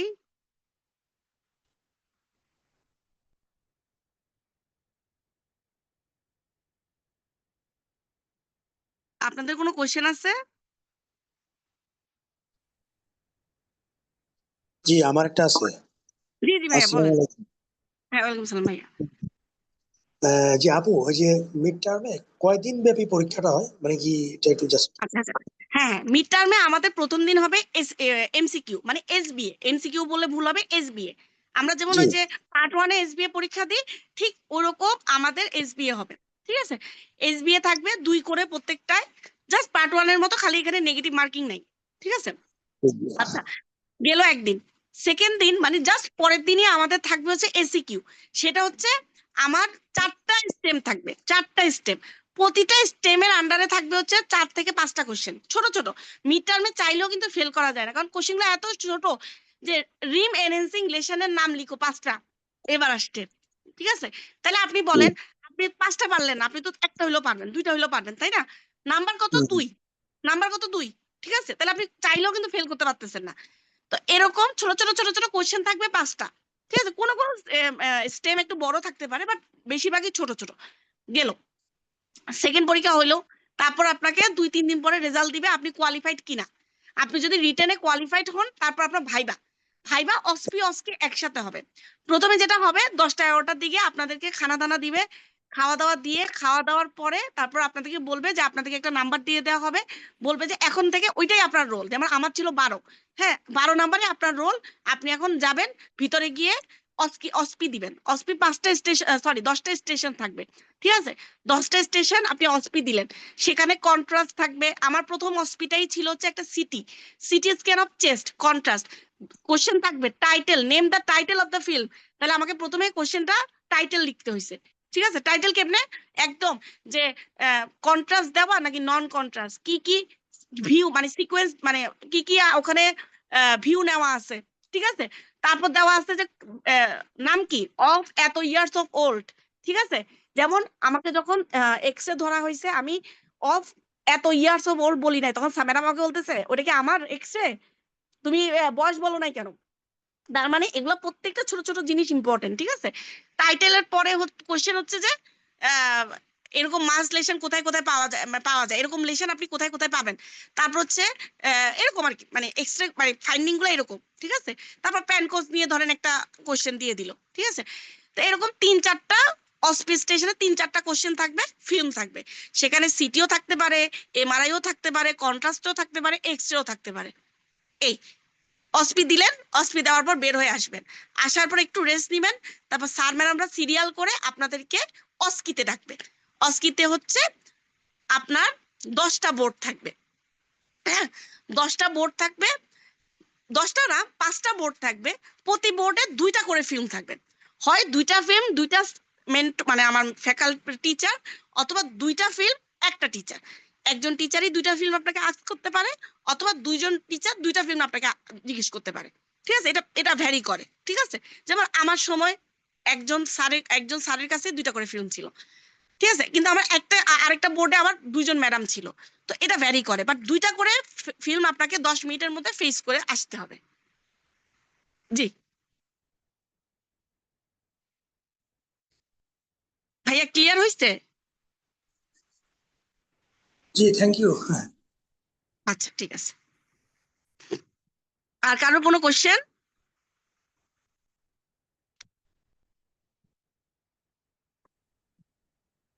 আসসালামু আলাইকুম আপু। হ্যাঁ জি ভাইয়া বলেন। আপু ওই যে শাটনটা আমরা পরীক্ষার জন্য মানে ইফেক্টিভ ভাবে মানে কিভাবে পড়বো যদি একটু বলতেন। আচ্ছা ভাইয়া, সাটনটা নিয়ে যেটা বলবো সেটা হচ্ছে যে মানে এটা এক একজনের এক এক রকম পড়ার স্টাইল, ঠিক আছে? ধরেন অনেক আপনাদের মধ্যে অনেকে আছে সাটন অনেকটুকুই পড়ে ফেলছে। তো পরীক্ষার জন্য আমি যেটা মাথায় রাখছিলাম, কোনো বক্স বাদ দেওয়া যাবে না, ঠিক আছে? আমি কোনো বক্স বাদ দিই নাই, হ্যাঁ। মানে ধরেন 5টা কজের মধ্যে আমি 5টা না পারলেও 2টা হলেও মনে রাখার চেষ্টা করছি, ঠিক আছে? এটা মাথায় রাখতে হবে যে কোনো বক্স বাদ দেওয়া যাবে না, বিশেষ করে রেসপিরেটরি। কার্ডিওভাস্কুলার শুধুমাত্র কনজেনিটাল পড়বেন, আমি আপনাদের বারবার বলতেছি শুধুমাত্র কনজেনিটাল পড়বেন আর এনজিওগ্রাম পড়বেন। স্যারদের এনজিওগ্রাম খুবই পছন্দ, এবারও আমাদেরও আসছে সিটি এনজিওগ্রাম, এটা খুব পছন্দ। তাহলে কার্ডিওভাস্কুলার থেকে শুধু কনজেনিটাল এনজিওগ্রাম আর এমএসটা পড়লেন, ভালভুলার হার্ট ডিজিজটা একটু পড়ে গেলেন, হ্যাঁ।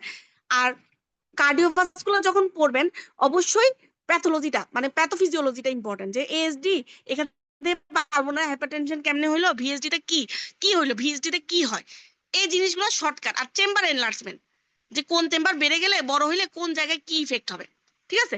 তাইলে এটা এটা কিন্তু আবার সাটনে ভালো দেওয়া নাই, এটা কিন্তু আপুদের খাতার মধ্যে ভালো দেওয়া আছে, ঠিক আছে? আচ্ছা, রেসপিরেটরি আমি যেটা করছিলাম, রেসপিরেটরি প্রথম চ্যাপ্টার কয়েকটা লাং মাস পর্যন্ত ভালো মতো পড়ছিলাম, বাকিগুলো আইএলডি টাইএলডি আমি এত পড়ি নাই, আমি শুধু কজ পড়ছিলাম। তারপরে কিছু ছোট ছোট জিনিস পড়ছি, ধরেন গ্রাউন্ড গ্লাস অপাসিটি কাকে বলে, এটা কিন্তু একদম ইম্পর্টেন্ট একটা কোশ্চেন ধরে, ঠিক আছে? ক্রেজি পেভিং কাকে বলে, এই ডেফিনেশন গুলো পড়ছি। আইএলডি থেকে এত মানে ডেসক্রিপটিভ আমি কিছুই পড়ি নাই।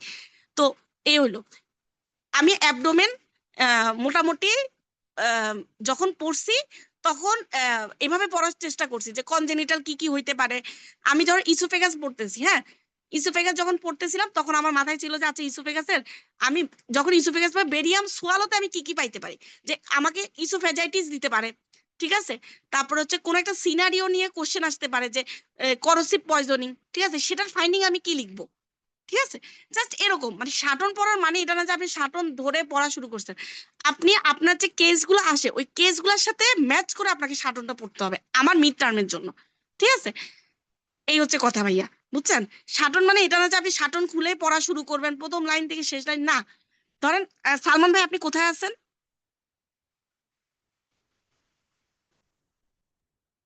আপু আমি বিএমইউ তে আছি, পিজিতে। তাই তো আপনার পিজিতে তো আপনি ভালো ভালো কেস পান, তাই না? তাহলে আপনি যেটা করবেন যে আপনি আহ, যেটা দেখেন, আপনি আমাকে বলেন ইসোফেগাস থেকে আপনি বিএমইউ তে কি কি কেস পাইছেন আমাকে বলেন। কার্সিনোমা ইসোফেগাস পাইছেন, জি পাইছেন জি না আপু, ভাইয়া? জি জি একালেশিয়া কার্ডিয়া পাইছেন, জি আপু, কমনলি ঠিক পাওয়া যায়। আছে? তারপরে হচ্ছে কমনলি পাওয়া যায়, তারপর ইসোফেজাইটিস পাইছেন, ঠিক আছে? বিভিন্ন জি আপু, রকমের এই পয়জনিং এর কেস পাইছেন, তাই না? তাহলে জি আপনি আপু, যখন শাটন পড়বেন ইসোফেগাস থেকে আপনি এই কয়েকটা জিনিস পড়বেন, মানে জাস্ট রেগুলার বেস আপনি যেটা পান সেটাই আপনি পড়বেন। শাটন মানে এটা না যে আপনি প্রথম লাইন থেকে পড়তেছেন এরকম না, ঠিক আছে? আপনি যে যেমন স্টমাক পড়তেছেন, যেমন প্যানক্রিয়াস থেকে প্যানক্রিয়াটিক ডিভিশন আসছিল, তাহলে এটা তো একটা কনজেনিটাল অ্যানোমালি, ঠিক আছে? তাহলে অ্যানুলার প্যানক্রিয়াসটাও আমি পড়ে ফেলি, ব্যাপারটা এরকম, বুঝছেন ভাইয়া? জি আপু, থ্যাংক ইউ আপু। আর কারো কোনো কোশ্চেন?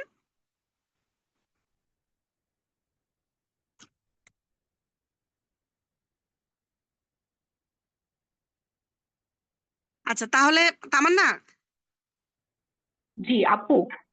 হ্যাঁ হ্যাঁ, ঠিক আছে, সবাই ভালো থাকবেন, সুস্থ ডক্টর থাকবেন, আসসালামু আলাইকুম। আপুকে এত সুন্দরভাবে আমাদেরকে একটা গাইডলাইন দেওয়ার জন্য।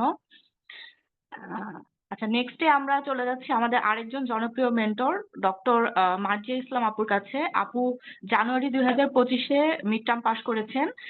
আমরা আপুর কাছে জানতে চাইবো আপুর মিড টার্ম জার্নিটা কেমন ছিল এবং আপু আমাদেরকে কিছু গাইডলাইন দিবেন মিড টার্ম পাস সম্পর্কে। ডক্টর মার্জিয়া আপু। জি, আসসালামু আলাইকুম। থ্যাংক ইউ তামান্না, আমাকে কিছু বলার সুযোগ করে দেওয়ার জন্য। আহ, জি, সবাইকে আসসালামু আলাইকুম জানাচ্ছি। তো আমি মিড টার্ম দিয়েছিলাম জানুয়ারি 2025-এ। তো আজকের সেশনটা দেখে আছে, আজকের সেশনটা দেখে আমার হচ্ছে আসলে খুব আফসোস হচ্ছিল যে আমার সময়ের কথা চিন্তা করে, যে হচ্ছে ওই সময়ে আসলে এরকম গাইডলাইন আমার জন্য ছিল না। হ্যাঁ, যে এখন যে এরকম আসলে গাইডলাইন পাচ্ছি বা দেখছি, হ্যাঁ।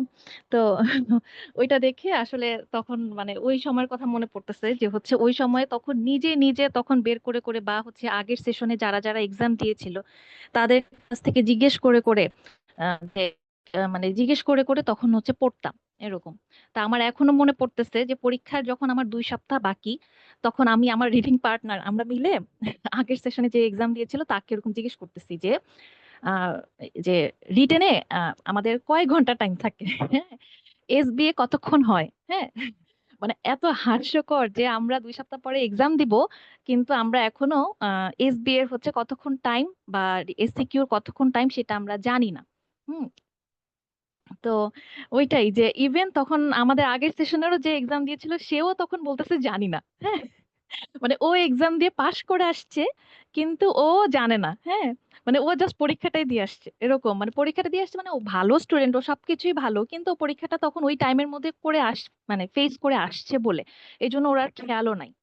আসলে জিনিসটা হচ্ছে কি গাইডলাইন ছিল না বলে, ওইটাই।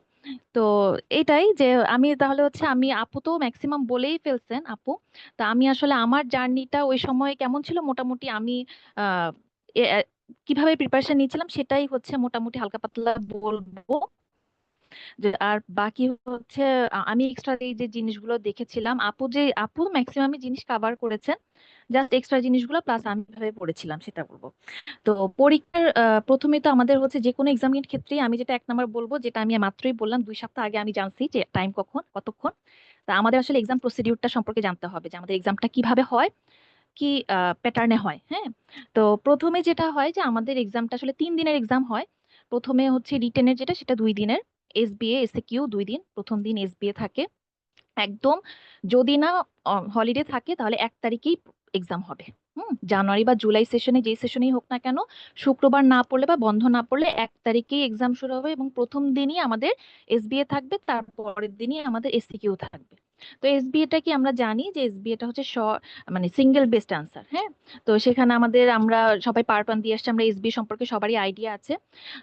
তো ওখানে কি থাকবে, আমাদের 100 মার্কসের 50টা এসবিএ থাকবে এবং সময় থাকবে 1 ঘন্টা 40 মিনিট। তো সময়টা মোর দেন এনাফ, অনেকেরই অনেক আগেই এক্সামটা শেষ হয়ে যায় যদি মোটামুটি হচ্ছে খুব কঠিন কোশ্চেন না হয়। তো মোটামুটি পাশ করার মতো সবাই, মানে পড়লে সবাই মোটামুটি অ্যান্সার করতে পারবে পাশ করার মতো।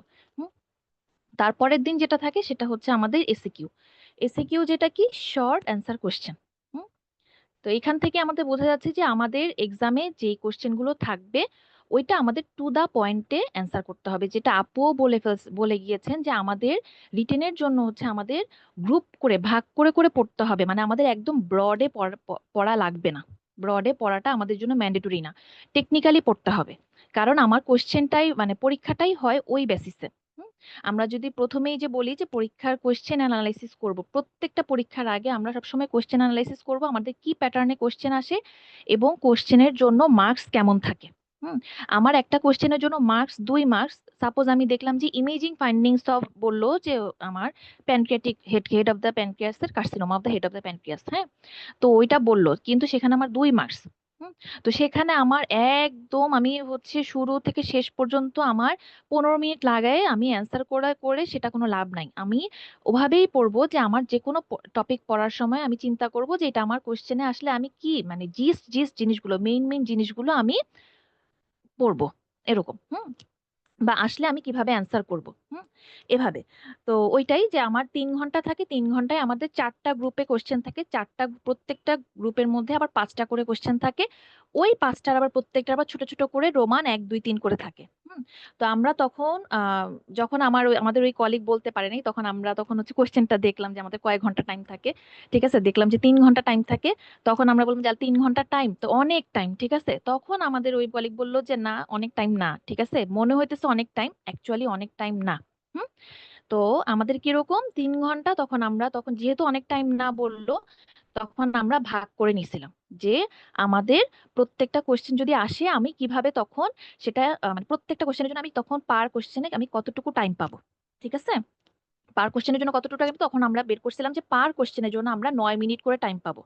তাও আবার একদম 3 ঘন্টা ধরেই, কোনো রিভিশনের টাইম বাদ দিয়ে, সবকিছু বাদ দিয়ে। ঠিক আছে, তো অ্যাকচুয়ালি 9 মিনিট না, আরো কম সময়ের মধ্যে যতটুকু অ্যান্সার করা যায়। ঠিক আছে, তো ওইভাবেই প্রত্যেকটা কোশ্চেনের জন্য 9 মিনিট, 9 মিনিট না ধরলেও অ্যাটলিস্ট 7 থেকে 8 মিনিট আমরা ধরে রাখবো। তো আপনারা বুঝতেই পারতেছেন যে কিভাবে আমাদের আসলে অ্যান্সারটা করতে হবে টু দা পয়েন্টে। চেষ্টা করব যে আমরা পয়েন্ট পয়েন্ট করে যদি অ্যান্সার করা যায় সেটা সবচেয়ে ভালো। হুম ছোট ছোট কোশ্চেন গুলো তো পয়েন্ট বেসিসেই অ্যান্সার করা যায়, কিন্তু যেগুলো একটু ব্রড কোশ্চেন ওগুলো আমরা চেষ্টা করবো একটু পয়েন্ট বেসিসেই অ্যান্সার করার।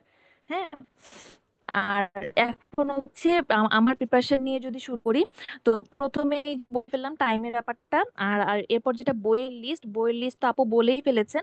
তো সেম বইগুলাই থাকবে, আমি এক্সট্রা হচ্ছে আপু হয়তো পড়েছেন ওটা, কিন্তু আপু হয়তো মানে কি অবশ্যই পড়েছেন, কিন্তু আপুর হয়তো খেয়াল নাই, অসবর্ন। হ্যাঁ, ব্রেইনের জন্য অসবর্নটা, আপুর বইগুলাই সেমই। সাথে হচ্ছে আমি অসবর্নটা পড়েছিলাম। অসবর্নের ছক, সব না, বিশেষ করে ছক আর প্লাস হচ্ছে ইম্পর্টেন্ট যেই জিনিসগুলো সেই টপিকগুলো একটু ভিতর থেকে পড়ছিলাম। অসবর্নের ভিতরেই যা লেখা ডিটেলসে সেটাই আমার ছকে লেখা। ঠিক আছে, সো আমার মনে হইতে পারে পড়ার সময় আল্লাহ আমি ছক পড়তেছি, ভিতরে না জানি কি লেখা, মিস হয়ে গেল কিনা। ঠিক আছে, ওরকম না, ভিতরেও মোটামুটি সেমই লেখা সবকিছু, কিন্তু কিছু কিছু ইম্পর্টেন্ট ডিজিজগুলো, যেমন আমি ইনফার্ক্ট, তারপর মেনিনজিওমা, তারপর হচ্ছে ব্রেইন টিউমারের বিশেষ করে হচ্ছে জিবিএম। হ্যাঁ, তারপর হচ্ছে যদি বলি যে সিপি অ্যাঙ্গেলের টিউমার গুলো, পিটুইটারি টিউমার গুলো। ঠিক আছে, তো এগুলো আমি মানে একটু ভিতরে ডিটেলস পড়েছিলাম, বাকিগুলো হচ্ছে ম্যাক্সিমাম হচ্ছে আমরা ছকগুলাই ফোকাস করে পড়েছিলাম। হ্যাঁ, ছকগুলো ছকগুলোর মধ্যে কি থাকে, ওখানে ক্লিনিক্যাল সিনারিও থাকে, যে প্রত্যেকটা ব্রেইনের ক্ষেত্রে প্রত্যেকটা লেশনের জন্য আমার স্পেসিফিক কিছু কিছু এজ থাকে, স্পেসিফিক কিছু লোকেশন থাকে, স্পেসিফিক কিছু ফিচার থাকে।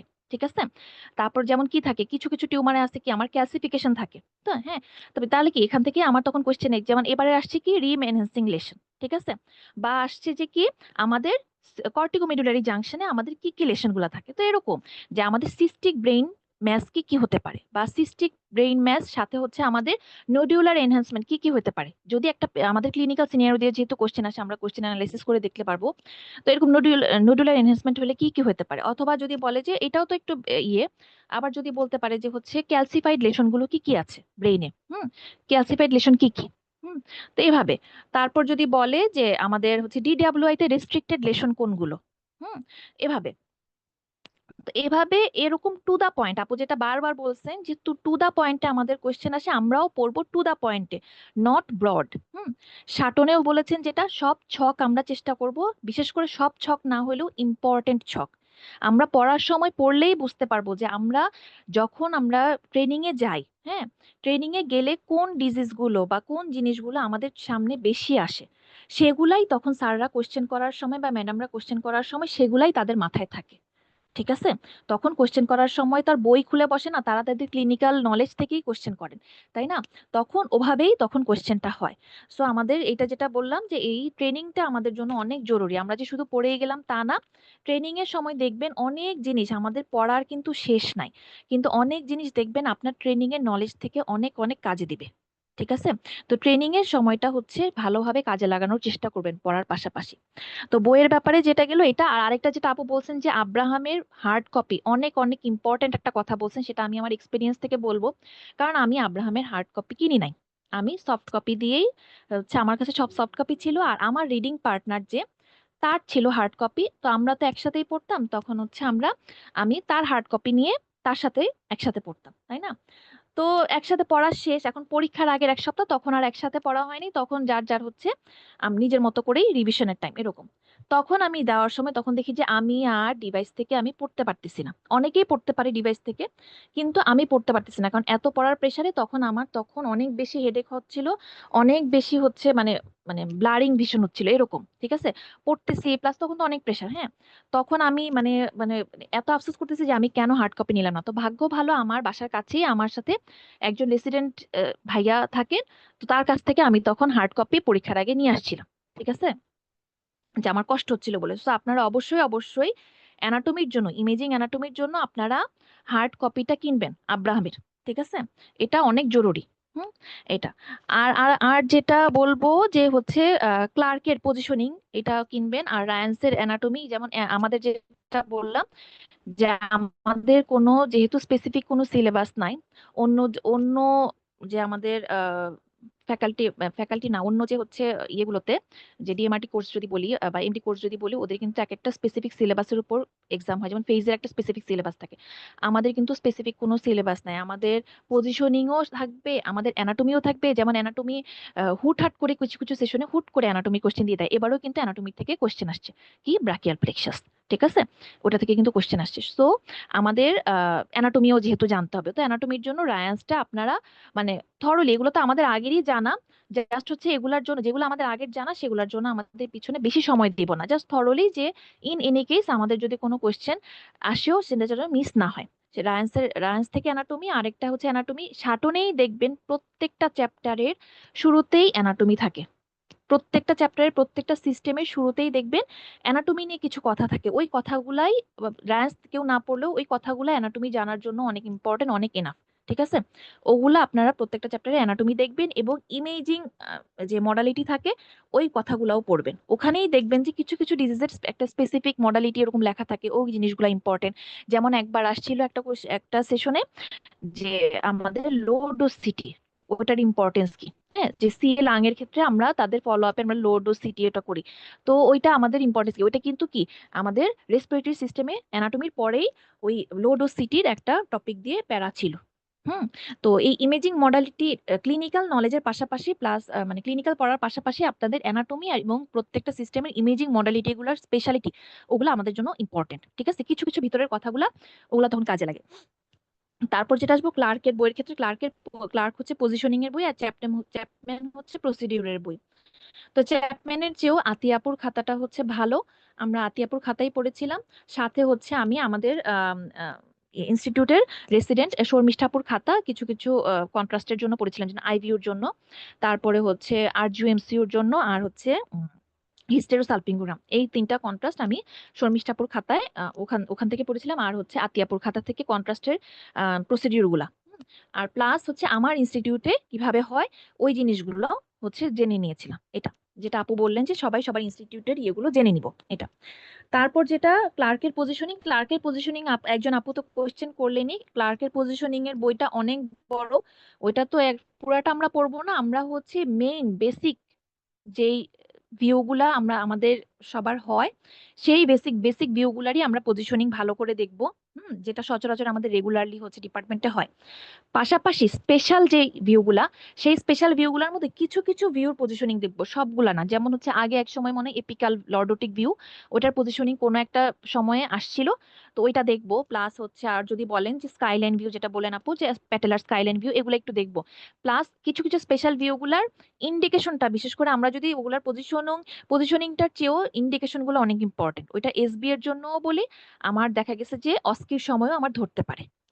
স্পেশাল ভিউগুলা আমাদের জন্য প্রত্যেকটা ইয়ে দেখবেন যে কিছু কিছু স্পেশাল ভিউ থাকে, যেমন টানেল ভিউ নিয়ের ক্ষেত্রে, প্যাটেলার ক্ষেত্রে যেটা বলে স্কাইলাইন ভিউ, এটা কি দেখে প্যাটেলা দেখি, টানেল ভিউর ক্ষেত্রে কি দেখি ইন্টারকন্ডাইলার এরিয়াগুলো দেখি। তারপর হচ্ছে ইয়ের ক্ষেত্রে বক্সার ইয়ে থেকে, ঠিক আছে, বক্সার পজিশনিং ধরি, ঠিক আছে, রিউমাটয়েড যে স্মল জয়েন্টের রিউমাটয়েড আর্থ্রাইটিস এর ক্ষেত্রে আমরা তখন হচ্ছে আমরা বক্সার ভিউটা করি এরকম। তো আর যদি বলেন যে হচ্ছে আবার স্কালের ক্ষেত্রেও আমরা যদি স্পেশাল ভিউগুলা কি কি, হ্যাঁ, যেমন ওএম ভিউ, এটা কিন্তু স্কালেরই একটা স্পেশালাইজড ভিউ। সো কি এটা কি স্কালেরই স্পেশালাইজড ভিউ, কিন্তু কি দেখি আমরা সাইনাস গুলো দেখার জন্য এটা করি এরকম। তো এরকম প্রত্যেকটা স্পেশাল। তারপর হচ্ছে পেট্রোম্যাস্টয়েডের জন্য, এগুলোর জন্য হচ্ছে কোনটা কোনটা স্পেশাল ভিউ এগুলা। তারপর শোল্ডারের ক্ষেত্রে আপু যেমন বললেন কিছু কিছু স্পেশাল ভিউ, ওগুলোর পজিশনিং লাগবে না, ওগুলোর জাস্ট ইন্ডিকেশন গুলো, হ্যাঁ। তারপর যদি বলি চেস্টের ক্ষেত্রে আপনার যেমন হচ্ছে লর্ডোটিক ভিউ, এটা কি মিডল লোবার কলাপস দেখার জন্য আমরা লর্ডোটিক ভিউটা স্পেশালি করি। এরকম স্পেশাল ইন্ডিকেশন গুলো আমরা জেনে রাখবো বোথ এসবিএ এবং আমাদের রিটেনের জন্য। দেখা গেছে যে একটা লাইন হুট করে 1 নাম্বার দিয়ে দিয়ে দিতে পারে যে এটা কি এরকম। তারপর যেটা আছে যে এরকম বিভিন্ন পজিশনিং পড়তে গিয়ে দেখা যাচ্ছে ক্লার্কের ওখানে ম্যামোগ্রাম থাকে না, আমরা ম্যামোগ্রামটা পড়তে ভুলে যাই, ম্যামোগ্রামের পজিশনিংটাও আমরা পড়ে নিব, মনে করে দেখে নিব এটা। আর যেটা কন্ট্রাস্ট আপু বললেনই, কন্ট্রাস্ট নিয়ে আর আলাদা করে কিছু বলার নাই আশা করি। আর তারপর যেটা আসে যে হ্যাঁ পুরাতন শাটন, আপু যেটা বলেছিলেন যে একটা আমরা তো শাটন তো লেটেস্ট এডিশনটাই পড়বো, যেটা বললাম যে অ্যানাটমি এবং ইমেজিং মডালিটি গুলো দেখবো এবং ছকগুলো ভালো করে দেখবো। ছকগুলো ভালো করে দেখবো, সাথে আমরা ডেইলি বেসিসে যে ডিজিজ গুলো পাই, ডেইলি বেসিসে স্যার ম্যাডামরাও মুখ দিয়ে উচ্চারণ করে যে ডিজিজ গুলো, সেগুলো আমরা বেশি বেশি ফোকাস করে পড়বো, হ্যাঁ। এবং সেটা যেটা বলেন শর্ট মানে করে পড়বো, হ্যাঁ, যে টু দা পয়েন্টে পড়বো, ব্রডে না, টু দা পয়েন্টে পড়বো, যে ওইটার ক্ষেত্রে আমরা কি স্পেসিফিক হচ্ছে আমরা ইয়ে পাই, সাইন পাই। যেমন সাইনগুলো পড়লেও সাইনগুলো পড়লেও আমাদের এসবি এর জন্য আমাদের যেমন ইম্পর্টেন্ট, রিটেনের জন্য ইম্পর্টেন্ট, প্রত্যেকটা ডিজিজের কিছু কিছু স্পেসিফিক সাইন। এবং সেই সাইনগুলো আমরা কোথায় পাই, সেটা কি আলট্রাতে সাইনটা পাই, নাকি আমরা সিটিতে সেই সাইনটা পাই, নাকি আমরা এক্স রেতে পাই, কোন মডালিটিতে আমরা সেই সাইনটা পাই এটা। তারপর যেটা আসে ইম্পর্টেন্স দিয়ে পড়বো, যেটা এটা আমরা একবারে যে লাইন টু লাইন সব পড়তে হবে এরকম না, যে ইম্পর্টেন্ট ডিজিজ গুলো যেটা পড়বো। আর হচ্ছে যেটা আসে এরপর যেটা আসে যে হ্যাঁ পুরাতন শাটন, যেটা পুরাতন শাটন থেকে বললেন যে রেসপিরেটরি সিস্টেমটা, এটা আসলেই অনেক অনেক ইম্পর্টেন্ট। ওই রেসপিরেটরি সিস্টেমের প্রত্যেকটা কথাই ইম্পর্টেন্ট, পুরাতন শাটনের ফার্স্ট চ্যাপ্টারটা, ওইটা আমরা ভালো করে পড়বো। আরেকটা যেটা আছে যে আমি এক্সট্রা পড়ছিলাম যে ব্রেস্টের ওই চ্যাপ্টারটাও আমি পুরাতন শাটন থেকে দেখছিলাম, ওইটার ছকটা, ওখানে দেখা গেছে যে ম্যামোগ্রাফির ইন্ডিকেশন ওটা আছে। তারপর হচ্ছে B9 ম্যালিগনেন্ট লেশন গুলো হচ্ছে আমার আলট্রাতে কেমন দেখায়, ওখানে স্পেসিফিক ফিচার গুলো কি কি। তারপর ম্যামোতে B9 এবং ম্যালিগনেন্ট ব্রেস্ট লেশনের স্পেসিফিক ফিচার গুলো কি কি, ওটা আমাদের নতুন শাটনে নাই ভালো করে, মানে ছক করে নাই, হ্যাঁ, ডিসক্রিপটিভ ওয়েতে ভিতরে থাকতে পারে, ছক করে ওরকম নাই, ওটা পুরাতন শাটনে সুন্দর করে ছক করে আছে, হ্যাঁ। তো ওইটা আমরা ওখান থেকে দেখে নেওয়ার চেষ্টা করবো, এটা মানে আমি দেখেছিলাম। আর বাকি যেটা পুরাতন শাটন থেকে আর কিছু দেখা হয় নাই। আর হ্যাঁ কিছু কিছু আগের কোশ্চেন যখন আমাদের নতুন শাটন ছিল না, তখন তো পুরাতন শাটন থেকে কোশ্চেন হতো, তো ওই কিছু কিছু টপিক গুলা পুরাতন শাটনের যে স্পেসিফিক ছক থেকে আসছিল ওই ছক গুলাই শুধু দেখছিলাম, যেহেতু এটা আগের কোশ্চেনই, ওইটার জন্য ওগুলাই দেখছিলাম, আর কিছু না। তারপর যেটা আসে যে পড়ার ক্ষেত্রে পড়ার ক্ষেত্রে আরেকটা যেটা, প্রথমেই তো কোশ্চেন অ্যানালাইসিস করে পড়বো, যে প্রথমেই প্রিভিয়াস ইয়ারের কোশ্চেন গুলো দেখবো যে কি প্যাটার্নে কোশ্চেন আসে, আমি তাহলে পড়াটার প্রিপারেশন নেওয়াটা তখন ইজি হয়ে যায়, যে কি প্যাটার্নে পড়বো তখন বুঝাটা তখন সহজ হয়ে যায়। এটা। আর আরেকটা যেটা, যে গ্রুপ করে আপু ওটা বলে গিয়েছেন যে আমরা সবাই চেষ্টা করব যাদের অভ্যাস পার্টনার করে পড়ার, প্লাস যাদের অভ্যাস নাই তাদেরকেও আমি বলবো পার্টনার নিয়েই পড়ার। কেননা 2 বছরের জন্য এই সিলেবাসটা আসলে এনাফ না আমি বলবো। হ্যাঁ, 5 বছরই তো এনাফ না, এটাই তো আমাদের কাছে মনে হয়। হ্যাঁ, তো 2 বছরের মধ্যে আমার যেখানে অ্যানাটমি আসতেছে, প্রসিডিউর আসতেছে, পজিশনিং আসতেছে, আমার ক্লিনিক্যালও আসতেছে, ঠিক আছে, সবই মোটামুটি আসে। আমি কোনটা ছেড়ে মনে হবে যেন হচ্ছে এটাও তো আসতে পারে। যেমন এবার আসছে অ্যানিউরিজম থেকে কোশ্চেন। কেউ কি চিন্তা করছিল যে একটা 2 বছরের এক্সপিরিয়েন্সে কারো অ্যানিউরিজম থেকে কোশ্চেন আসতে পারে? হ্যাঁ, এটা মনে হয় নাই, কিন্তু এটা থেকেও কোশ্চেন আসছে। ঠিক আছে, তো এরকম একটা একটা হিউজ সিলেবাসের পড়া টেকনিক্যালি ভালো করে সহজ করে পড়ার জন্য আমাদের রিডিং পার্টনার নেওয়াটা জরুরি। আমরা করতাম কি, ডিউটি শেষে বা ট্রেনিং শেষে আমরা তখন আহ নাস্তা টাস্তা করে আমরা ডিপার্টমেন্টেই পড়তাম, যার যেখানে সুবিধা হোক, লাইব্রেরিতে হোক, ফোন কলে গ্রুপ করে পড়া, বা কেউ হচ্ছে ডিপার্টমেন্টে পড়া, যার যেভাবে সুবিধা সেভাবে হলেও রিডিং পার্টনার নিয়েই পড়বে। কিভাবে আমরা করতাম কি, যে ভাগ করে নিতাম, যে প্রত্যেক দিনই পড়াটা ভাগ করে নিতাম, যে তুই এটা পড়বি, যে এইটুকটা পড়ে এসে পড়বি, আমি এইটুকটা পড়বো। ধরলাম যে আমরা জিআইটির ক্ষেত্রে বললাম যে আমার পার্টনারকে যে ও ইসোফেগাসটা পড়ে আসবে, আর আমি হচ্ছে স্টোমাকটা পড়ে আসবো, এরকম। তো পরের দিন কি করবে, ও ইসোফেগাস থেকে যা যা পড়ছে তখন ও আমাকে সেটা পড়াই দিত। তাহলে এটাতে কি হতো, ও যে আমাকে পড়াই দিচ্ছে পড়ার টাইমটাও কমে আসতো, এবং ওরও একটা রিভিশন হয়ে যেত। ঠিক আছে, এবং আমি যে স্টোমাকটা পড়ছি তখন আমারও একটা রিভিশন, ওকে পড়াই দিতাম, আমারও রিভিশন হয়ে যেত, এবং ওর পড়ার টাইমটাও কমে যেত। তো এভাবে আমাদের হিউজ সিলেবাসটা আমাদের কম সময়ে কমপ্লিট করার জন্য রিডিং পার্টনার রাখাটা অনেক বেশি ইম্পর্টেন্ট। তো এভাবে আমরা পড়তাম। প্রত্যেকটা পজিশনিং এর ক্ষেত্রেও, মানে শুরু থেকে রিটেনের পড়া থেকে শুরু করে পজিশনিং পর্যন্ত, ভাইবা পর্যন্ত, এভাবে প্রত্যেকটা পড়া আমরা ভাগ করে নিছিলাম। হুম, এভাবে। আর যেটা ওই যে প্রসিডিউর গুলাও সেম, পজিশনিং এর ক্ষেত্রে যেটা, ওই ইম্পর্টেন্ট পজিশনিং গুলো আমরা কি করছিলাম, ছোট করে শর্ট করে ফেলছিলাম। এত ব্রড করে তো পজিশনিং মনে রাখা সম্ভব না, একদম লিখে লিখে শর্ট করে ফেলছিলাম, যে একদম টু দা পয়েন্টে আমাদের পজিশনিং এর ক্ষেত্রে কি মনে রাখাটা জরুরি। হ্যাঁ, যে ও পজিশনিং এর ক্ষেত্রে সিটিং পজিশনে থাকবে, নাকি লাইং পজিশনে থাকবে, নাকি ইরেক্ট পজিশনে থাকবে, এবং আমার সেন্ট্রাল রেটা আমার কোন পজিশন, কোন কোন দিক দিয়ে দিব। ঠিক আছে, কোন লেভেলে দিব, যে ভার্টিব্রার কোন লেভেলে দিব, বা হচ্ছে কোন পয়েন্ট বরাবর, যেমন সুপ্রা মিডিয়া ম্যানুব্রিয়াস টার্নাল জয়েন্ট বরাবর দিব, নাকি হচ্ছে যে T7 বরাবর দিব, বা নাকি T5 বরাবর দিব, এরকম সেন্ট্রাল রেটা কোন বরাবর দিব এটা আমাদের জানাটা জরুরি, এবং পজিশনটা কিভাবে থাকবে সেটা জরুরি। এবং ক্লার্ক থেকে আমরা কি করছিলাম, যে প্রত্যেকটা পজিশনিং যেগুলো যেগুলো পড়ছিলাম সেগুলোর ছবিগুলো আলাদা করে স্ক্রিনশট নিছিলাম। স্ক্রিনশট নিছিলাম কেন, পরীক্ষার আগের জন্য, যেন আমি বইয়ের ওই সফট কপি, ক্লার্ক যেহেতু সফট কপি পড়ছিলাম, তো সফট কপি খুঁজে খুঁজে তো আর পড়া সম্ভব না পরীক্ষার আগে। তখন ওগুলো কি করতাম, যে স্ক্রিনশট নিয়ে রাখছিলাম প্রত্যেকটা পজিশনিং এর। জাস্ট পরীক্ষার আগে কি করতাম, ওই যে শর্ট করে লাইন লিখে রাখছিলাম, ওই শর্ট লাইনটা দেখছিলাম, আর হচ্ছে কি পজিশনিং এর ওই ছবিটা একবার দেখছি, শেষ। ঠিক আছে, এটা হচ্ছে কি আমাদের এখন সময় হচ্ছে পড়াটা গুছানোর সময়। পড়াটা এমন ভাবে গুছাবো যেন পরীক্ষার আগে খুবই অল্প সময়ে পড়াটা শেষ হয়ে যায়। হ্যাঁ, এভাবে। তারপর যেটা আরেকটা, ট্রেনিং এর সময় এখন বেশি বেশি আমরা ফিল্মটা বলা বেশি প্র্যাকটিস করব। ফিল্ম বেশি বেশি দেখবো, এবং দেখে হচ্ছে অ্যানাটমি, হ্যাঁ, আমাদের প্যাথোলজির ক্ষেত্রে প্যাথোলজিক্যাল ডায়াগনোসিসটা বেশি ইম্পর্টেন্ট না, ওখানে আমি কি দেখতেছি সেটা ইম্পর্টেন্ট। হ্যাঁ, আমার এখানে কি দেখা যাচ্ছে, সাপোজ একটা ম্যামোগ্রামের ফিল্ম দিল আমাকে, সাপোজ আমাকে অস্কিতে আমাকে একটা ম্যামোগ্রামিং ফিল্ম দিল, ম্যাডাম এখন বললো যে প্রথমেই কিন্তু প্রত্যেকটা কোশ্চেনে দেখবেন অস্পি হোক অস্কি হোক, বলবে যে হচ্ছে টাইটেল অফ দ্য ফিল্ম। ঠিক আছে, সো এটার জন্য আমার প্রত্যেকটা ফিল্মের ক্ষেত্রে আমার সিটি বলেন, মেমো বলেন, এক্সরে বলেন, সেটা আমার টাইটেল কিভাবে বলতে হবে সেটা আমরা সবাই শিখে রাখবো। ঠিক আছে, যে সিটির ক্ষেত্রে আমরা মাল্টি এক্সিয়াল বলবো উইথ হচ্ছে স্যাজিটাল করোনাল রিকনস্ট্রাকশন, সেটা কি প্রি কন্ট্রাস্ট পোস্ট কন্ট্রাস্ট, ঠিক আছে, কোন ভিউতে আছে, কত ইয়ার্স এর, ফিমেল নাকি মেল, ঠিক আছে, সেটা কি চাইল্ড নাকি ম্যান নাকি উইমেন, ঠিক আছে, এভাবে। প্লাস এমআরআই এর ক্ষেত্রে, হ্যাঁ, এমআরআই এর ক্ষেত্রেও সেম, যে সেটা কি মাল্টি প্ল্যানার মাল্টি এক্সিয়াল, ঠিক আছে, প্রত্যেকটা সিকোয়েন্স সেখানে আমার কোন কোন সিকোয়েন্স আছে। আমাদের কিন্তু অস্পিতে ভাবেও কোশ্চেন আসে, আপনারা যদি অস্পির কোশ্চেনও দেখে থাকেন, অস্পির কোশ্চেনের প্রথম কোশ্চেন যদি থাকে title of the film, second কোশ্চেনই থাকবে যে দেখা যাবে যে ওটা এমআরআই এর ক্ষেত্রে দেখা যাবে যে কি কি সিকোয়েন্স আছে এখানে। হ্যাঁ, যে যে প্রোভাইডেড যে ফিল্মটা, সেই প্রোভাইডেড ফিল্মের মধ্যে কি কি সিকোয়েন্স আছে। ঠিক আছে, তো আমাদের সিকোয়েন্স গুলা চিনতে হবে। কোনটা কোন sequence, GRE sequence, specialised sequence গুলাও ভালো করে চিনতে হবে, T1 T2 কন্ট্রাস্ট, তারপর হচ্ছে আমার DWI, এডিসি, তারপর আমার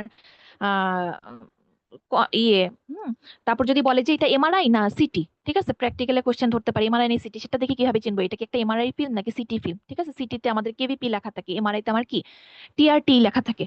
ঠিক আছে, এটা তো এভাবে দেখে আমরা আমাদের কিছু বেসিক কোশ্চেন গুলো, এই কোশ্চেন গুলো কিন্তু আমার বই দেখে শীট দেখে হাজারটা বই পড়েও আমার কিন্তু এই কোশ্চেন গুলো আমার শেখা হবে না, এগুলো আমার প্র্যাকটিক্যাল নলেজ, এগুলো আমাদের ট্রেনিং থেকেই শিখতে হবে এটা। তারপর যেটা বলা যে ফিল্মটা দেখার বলাটা প্র্যাকটিস করা, যে টাইটেল গুলা বলাটা প্র্যাকটিস করা, প্লাস আমরা কি কি দেখতেছি, আমরা সব সময় ঝাঁপায় পড়ি যে ডায়াগনোসিস কি হবে, এটা ডায়াগনোসিস কি হবে এটা বলা। ডায়াগনোসিসের চেয়েও স্যার ম্যাডামরা বেশি থাকেন যে টাইটেল বলা, প্লাস হচ্ছে এখানে আমি কি দেখতেছি, যেটা বলতে গেছিলাম যে MRI memo, sorry sorry, suppose একটা মেমোর ফিল্ম থাকলো, মেমোর ফিল্মের যদি বললো যে একটা লেশন আছে, সেই লেশনের মধ্যে তুমি কি দেখতেছো, লেশনটা ডিসক্রাইব করো। হ্যাঁ, তো লেশন ডিসক্রাইব করলে কি আমার এখানে কি লেশনটা কেমন ডেন্স লেশন, সেটা কি পেরিফেরাল কোনো হ্যালো আছে নাকি, সেটার হচ্ছে মার্জিনটা কেমন স্পিকুলেটেড, সেটা মানে কি রেগুলার নাকি ইরেগুলার, সেটার মধ্যে আমার ক্লাসিফিকেশন ম্যাক্রো ক্লাসিফিকেশন নাকি মাইক্রো ক্লাসিফিকেশন যেটা আছে, মাইক্রো ক্লাসিফিকেশন বললেই তখন কোশ্চেন আসবে মাইক্রো ক্লাসিফিকেশনটা কি, ওইটার হচ্ছে লেশনের সাইজটা কতটুকু সাইজ হলে আমি মাইক্রো বলবো, কতটুকু সাইজ হলে আমি ম্যাক্রো বলবো। ঠিক আছে, ম্যাক্রো কোন কোন লেশনে থাকে, মাইক্রো এরকম। ঠিক আছে, তো এই জিনিসগুলো কিন্তু আমার পড়ে আমার প্র্যাকটিক্যাল নলেজেই তখন দেখা গেছে যে আমাদের 50% পড়া কিন্তু আমাদের প্র্যাকটিক্যাল নলেজই। হ্যাঁ, এটা তারপর যেটা আসে যে এটা মোটামুটি আমাদের যে একটা অ্যাজ এ হোল প্রিপারেশন, আমি যেটা আপু বলে গেছে, আমি যেটা এক্সট্রা কথাগুলো যেটা আমার সাইড থেকে বলার সেটা বললাম।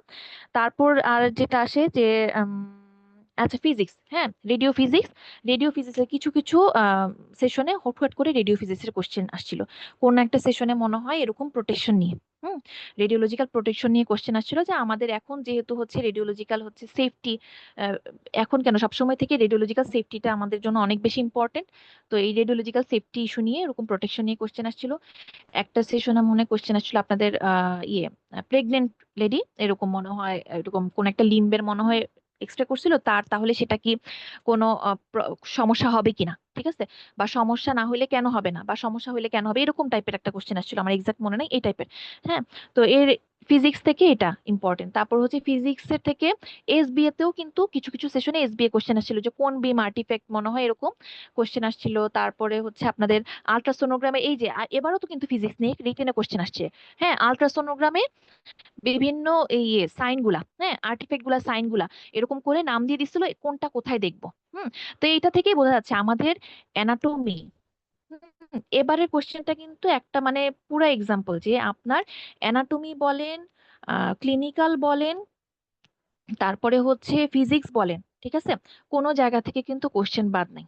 ঠিক আছে, সব জায়গা থেকে একটা হইলেও কোশ্চেন আসছে। হ্যাঁ, তো আমাদের মোটামুটি সব জায়গা থেকে একটা বেসিক আইডিয়া বা ধারণা নিয়েই আমার এক্সাম হলে যেতে হবে। হুম, এটা।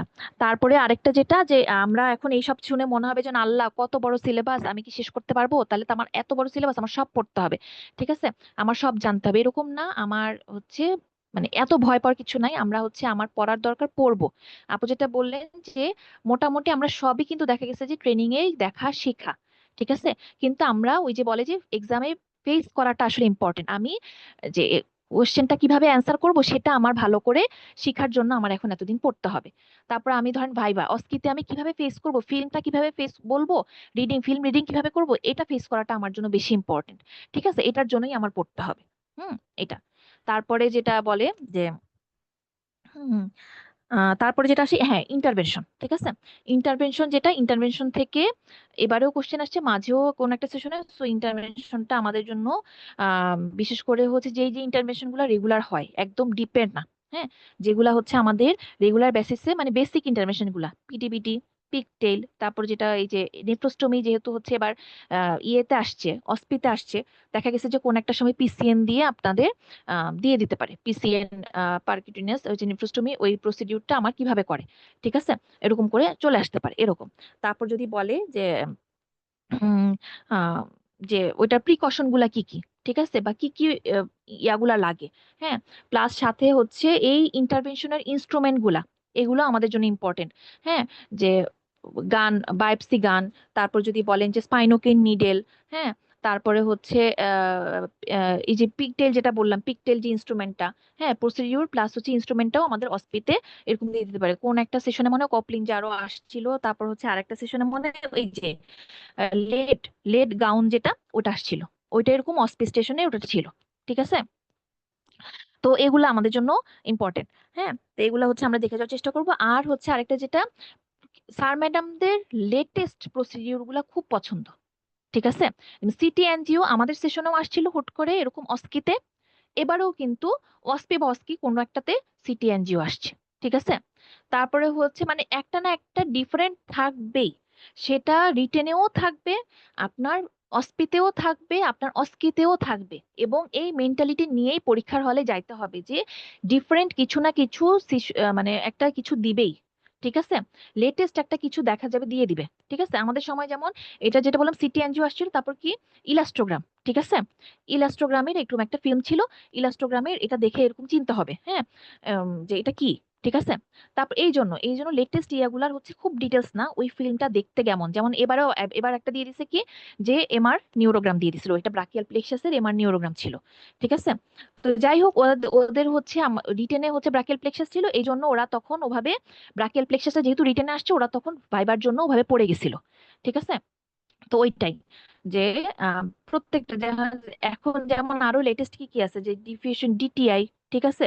ডিটিআই ইমেজিং গুলা, তারপরে হচ্ছে ওখানে কেমন দেখায় ট্র্যাক, দেখি আমরা ট্র্যাকটা কোন ট্র্যাক কেমন দেখায়, লাল ট্র্যাক দিয়ে আমি কি বুঝি, বা সবুজ রঙের ট্র্যাক দিয়ে আমরা কি বুঝি, নীল রঙের, এরকম লেটেস্ট প্রসিডিউর গুলা বা লেটেস্ট ইমেজিং গুলা, ওগুলার হচ্ছে বেসিক যে একটা আইডিয়া আমরা পরীক্ষার হলে নিয়ে যাব, এটা কারণ লেটেস্ট একটা না একটা ডিফারেন্ট কিছু বা ইউনিক কিছু স্যার ম্যাডামরা দিতে পছন্দ করে, হ্যাঁ, এটা। আচ্ছা।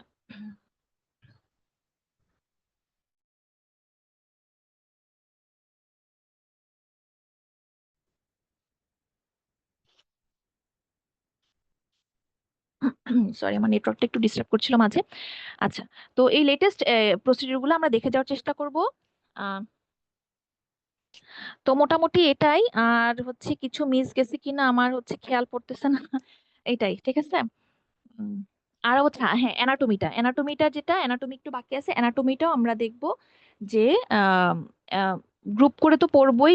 অ্যানাটমির জন্য হচ্ছে আমরা আব্রাহামটা দেখবো গ্রুপ করে, আর আরেকটা যেটা অ্যানাটমিটা আমরা শর্ট করে ফেলবো, ঠিক আছে? অ্যানাটমি দেখা গেছে যে হচ্ছে আমাদের ব্রেইন বলেন, ব্রেইন, অ্যাবডোমেন, চেস্ট, হ্যাঁ, সিটি, এগুলা দেখা গেছে যে অ্যানাটমিটা পড়তে অত বেশি কষ্ট হয় না। আমাদের কষ্ট হয় গিয়ে কি শোল্ডারের অ্যানাটমি পড়তে গেলে বা হিপের অ্যানাটমি গুলা পড়তে গেলে, ওগুলা পড়তে গেলে কষ্ট হয়। ওগুলা হচ্ছে আমরা টেকনিক্যালি একটু শর্ট করে ফেলবো, যে হ্যাঁ এই লেভেলে আমি কি কি দেখি, কি কি স্ট্রাকচার গুলো, আপু যেটা বললেন যে আব্রাহামে স্টার দেওয়া ইমেজ গুলা বেশি ইম্পর্টেন্ট, ঠিক আছে? প্লাস হচ্ছে অ্যানাটমির ক্ষেত্রেও আমরা বেশি বেশি সেই স্ট্রাকচার গুলা মনে রাখবো, যেই স্ট্রাকচার গুলা রিলেটেড প্যাথোলজি থাকে, ঠিক আছে? যেমন নিয়ের ক্ষেত্রে আমার প্যাথোলজি হচ্ছে লিগামেন্ট গুলাতে থাকে, ঠিক আছে? তো এই লিগামেন্ট গুলো আমাদের জন্য, মেনিসকাস গুলো আমাদের জন্য চেনা ইম্পর্টেন্ট, ঠিক আছে? তারপর ফ্যাট প্যাড গুলা যেগুলা, সেগুলো আমাদের জন্য চেনা ইম্পর্টেন্ট, ঠিক আছে? তারপর সেম শোল্ডারের ক্ষেত্রে রোটেটর কাফ, এটাই কিন্তু মেইনলি ইম্পর্টেন্ট, ঠিক আছে? সো রোটেটর কাফের মাসেল গুলা কোনটা কোন ওরিয়েন্টেশনে কিভাবে থাকে, সামনে কোনটা, পিছনে কোনটা, ল্যাটারালি কোনটা, আহ এইভাবে উপরে সুপিরিয়রলি কোনটা থাকে, এবং সবগুলো কি গ্রেটারে কোনটা লাগে, লেজারে কোনটা লাগে, এই সিকোয়েন্স গুলো যদি আমাদের জানা থাকে, আশা করি হচ্ছে অ্যানাটমির ইমেজের ক্ষেত্রে আমাদের মানে শোল্ডারের ক্ষেত্রে আমাদের কষ্ট হবে না। সেম হিপের ক্ষেত্রেও দেখবেন যে হিপের ক্ষেত্রে আমাদের এবিএন, যেহেতু হিপের ইম্পর্টেন্স, তো এবিএন এর জন্য আমার দেখা যাবে যে হিপের অ্যানাটমিটা দেখা যায় যে ইম্পর্টেন্ট মানে আসতে পারে, হ্যাঁ। তো হিপের ক্ষেত্রে আমার সেম, আমাদের হচ্ছে আইলিওসোয়াস মাসেলটা, এটা ইম্পর্টেন্ট। তারপর যদি বলেন যে গ্লুটিয়াস মাসেল গুলা কোনটা হচ্ছে এরকম ওরিয়েন্টেশনে থাকে, ল্যাটারালি পোস্টোর ল্যাটারালি থাকে, যে কোন ওরিয়েন্টেশন এরকম। তো এই মানে খুব ডিটেলসে যে খুব ভিতরে তা না, ব্রড ব্রড যেগুলো আমাদের প্যাথোলজিক্যালি ইম্পর্টেন্ট, সেই অ্যানাটমি গুলা আমাদের মানে এই লেভেলের জন্য মোটামুটি ইম্পর্টেন্ট, ঠিক আছে? দেখা গেছে যে ওগুলা তো মেইনলি অস্পিতেই থাকবে বা ভাইবাতেই ধরবে, 10টা থাকবে এরকম, 10টা বা 10টা থাকবে, 8-10টা থাকবে, 8-10টার জন্য নাম্বার থাকবে 2, ঠিক আছে? তো 8-10টার মধ্যে দেখা গেছে যে ম্যাক্সিমামই অ্যান্সার করতে পারে, একটা দুইটা মিস গেলেও ওইটার জন্য এত বেশি হেরফের হয় না, হ্যাঁ। তো অ্যানাটমির ক্ষেত্রে আমরা এই জিনিসগুলো আমরা, যে ব্রড ব্রড ইম্পর্টেন্ট জিনিসগুলো আমরা আহ, পড়ার মনে রাখার চেষ্টা করব, তাহলে আশা করি প্রিপারেশন নেওয়াটা সহজ হয়। একদম ঘুটে ঘুটে ভিতরে ভিতরে এইটা এই লিগামেন্ট, ঠিক আছে, বা এটা ওই ভেসেল, ঠিক আছে, এভাবে এত বেশি মাথার উপর প্রেসার দিব না। হুম, তো এটাই মোটামুটি, আর কারো কোনো, আমার মোটামুটি শর্টের মধ্যে এটাই ছিল বলার। আর কারো কোনো কোয়েশ্চেন থাকলে বলতে পারেন।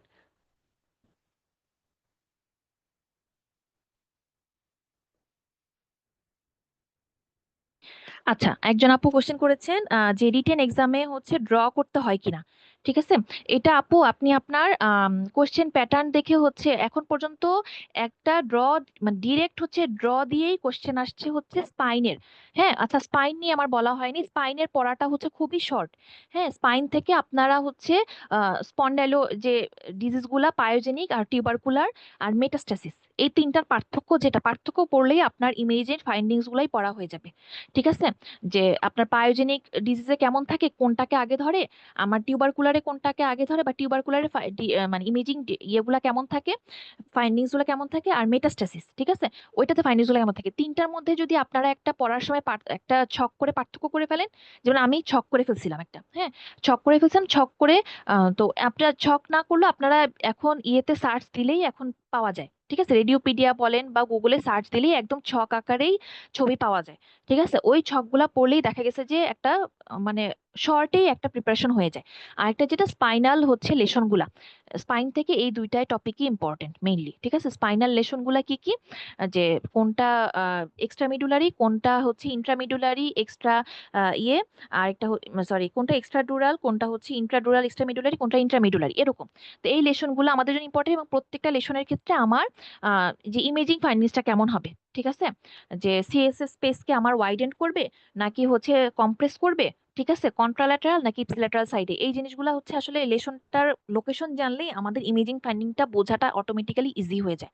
হ্যাঁ, তো ওইটা যেটা বললাম যে ডায়াগ্রাম নিয়ে ওই স্পাইনাল লেসনের ক্ষেত্রেই একবার একটা সেশনে, মনে হয় আমাদের আগের সেশনে, ঠিক আছে, কোশ্চেন আসছিল ডিরেক্ট বলেই দিছিল যে ড্র ড্র করতে। ঠিক আছে, আর এ পর্যন্ত আর কোনো সেশনে এরকম দেখা যায় নাই কোশ্চেন ড্র ডিরেক্ট বলা।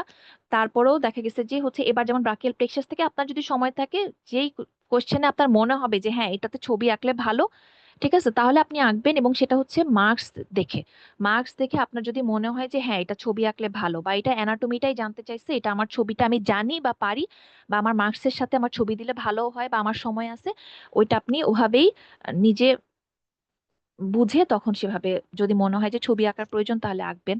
ঠিক আছে, আর এছাড়া যদি ডিরেক্ট কথাটা না লেখা থাকে, তাহলে আমার মনে হয় না যে হচ্ছে প্রয়োজন না থাকলে আঁকার দরকার আছে। হ্যাঁ, এটাই। তারপর আর কারো কোনো কোশ্চেন আছে কিনা?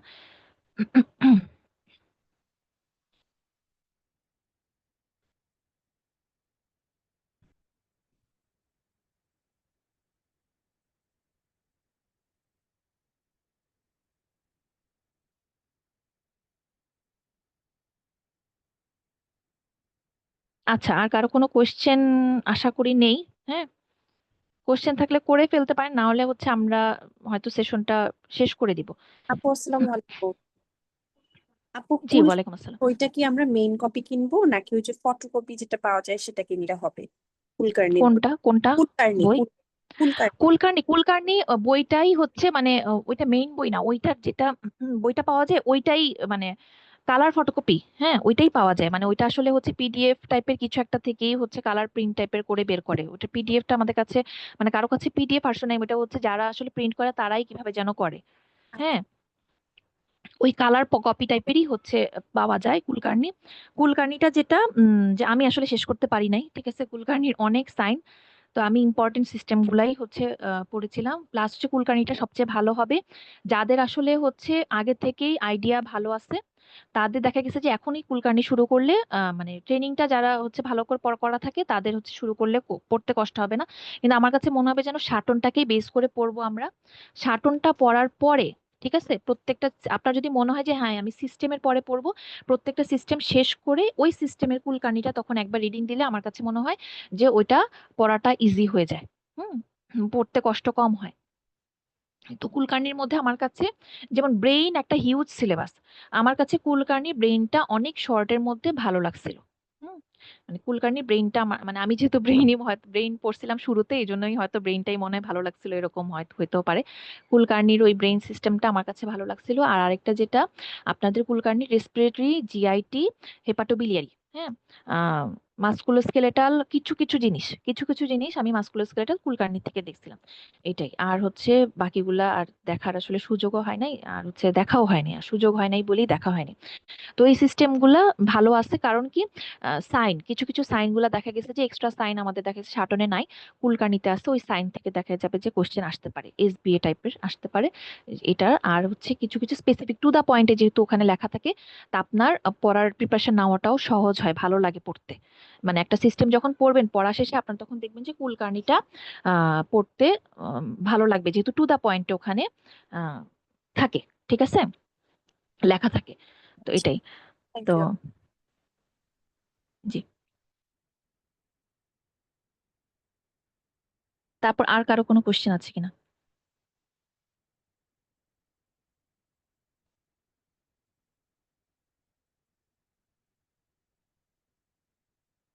আচ্ছা, আশা করি আর কারো কোনো কোশ্চেন নেই। তাহলে আমরা সেশনটা হচ্ছে শেষ করে দিই। আর আজ এছাড়া তামান্না, হ্যাঁ, তুমি নীল করো। ধন্যবাদ মার্জি আপুকে। সুন্দর গাইডলাইন দিয়েছেন আমাদেরকে। আশা করি সম্মানিত ডক্টর যারা এখানে উপস্থিত আছেন সবাই উপকৃত হয়েছেন সেশনটি থেকে। জেনেসিস যেরকম পার্ট ওয়ানে আপনাদের পাশে থাকার চেষ্টা করেছে এবং আপনাদেরকে সাহায্য করার চেষ্টা করেছে, সেভাবে আমরা আমাদের প্রচেষ্টা যে পরবর্তীতে মিড টার্মে আপনাদের কষ্টটাকে কিছুটা লাঘব করা আর কি। তো আপনারা জেনেসিসের সাথে থাকবেন, ইনশাল্লাহ আপনাদের জন্য আরো সুন্দর কিছু সেশন আমরা ভবিষ্যতে নিয়ে আসবো। ততদিন পর্যন্ত আপনারা সবাই ভালো থাকুন, সুস্থ থাকুন। আজকের সেশনটি এ পর্যন্তই। আমরা এখানে শেষ করছি। আল্লাহ হাফেজ।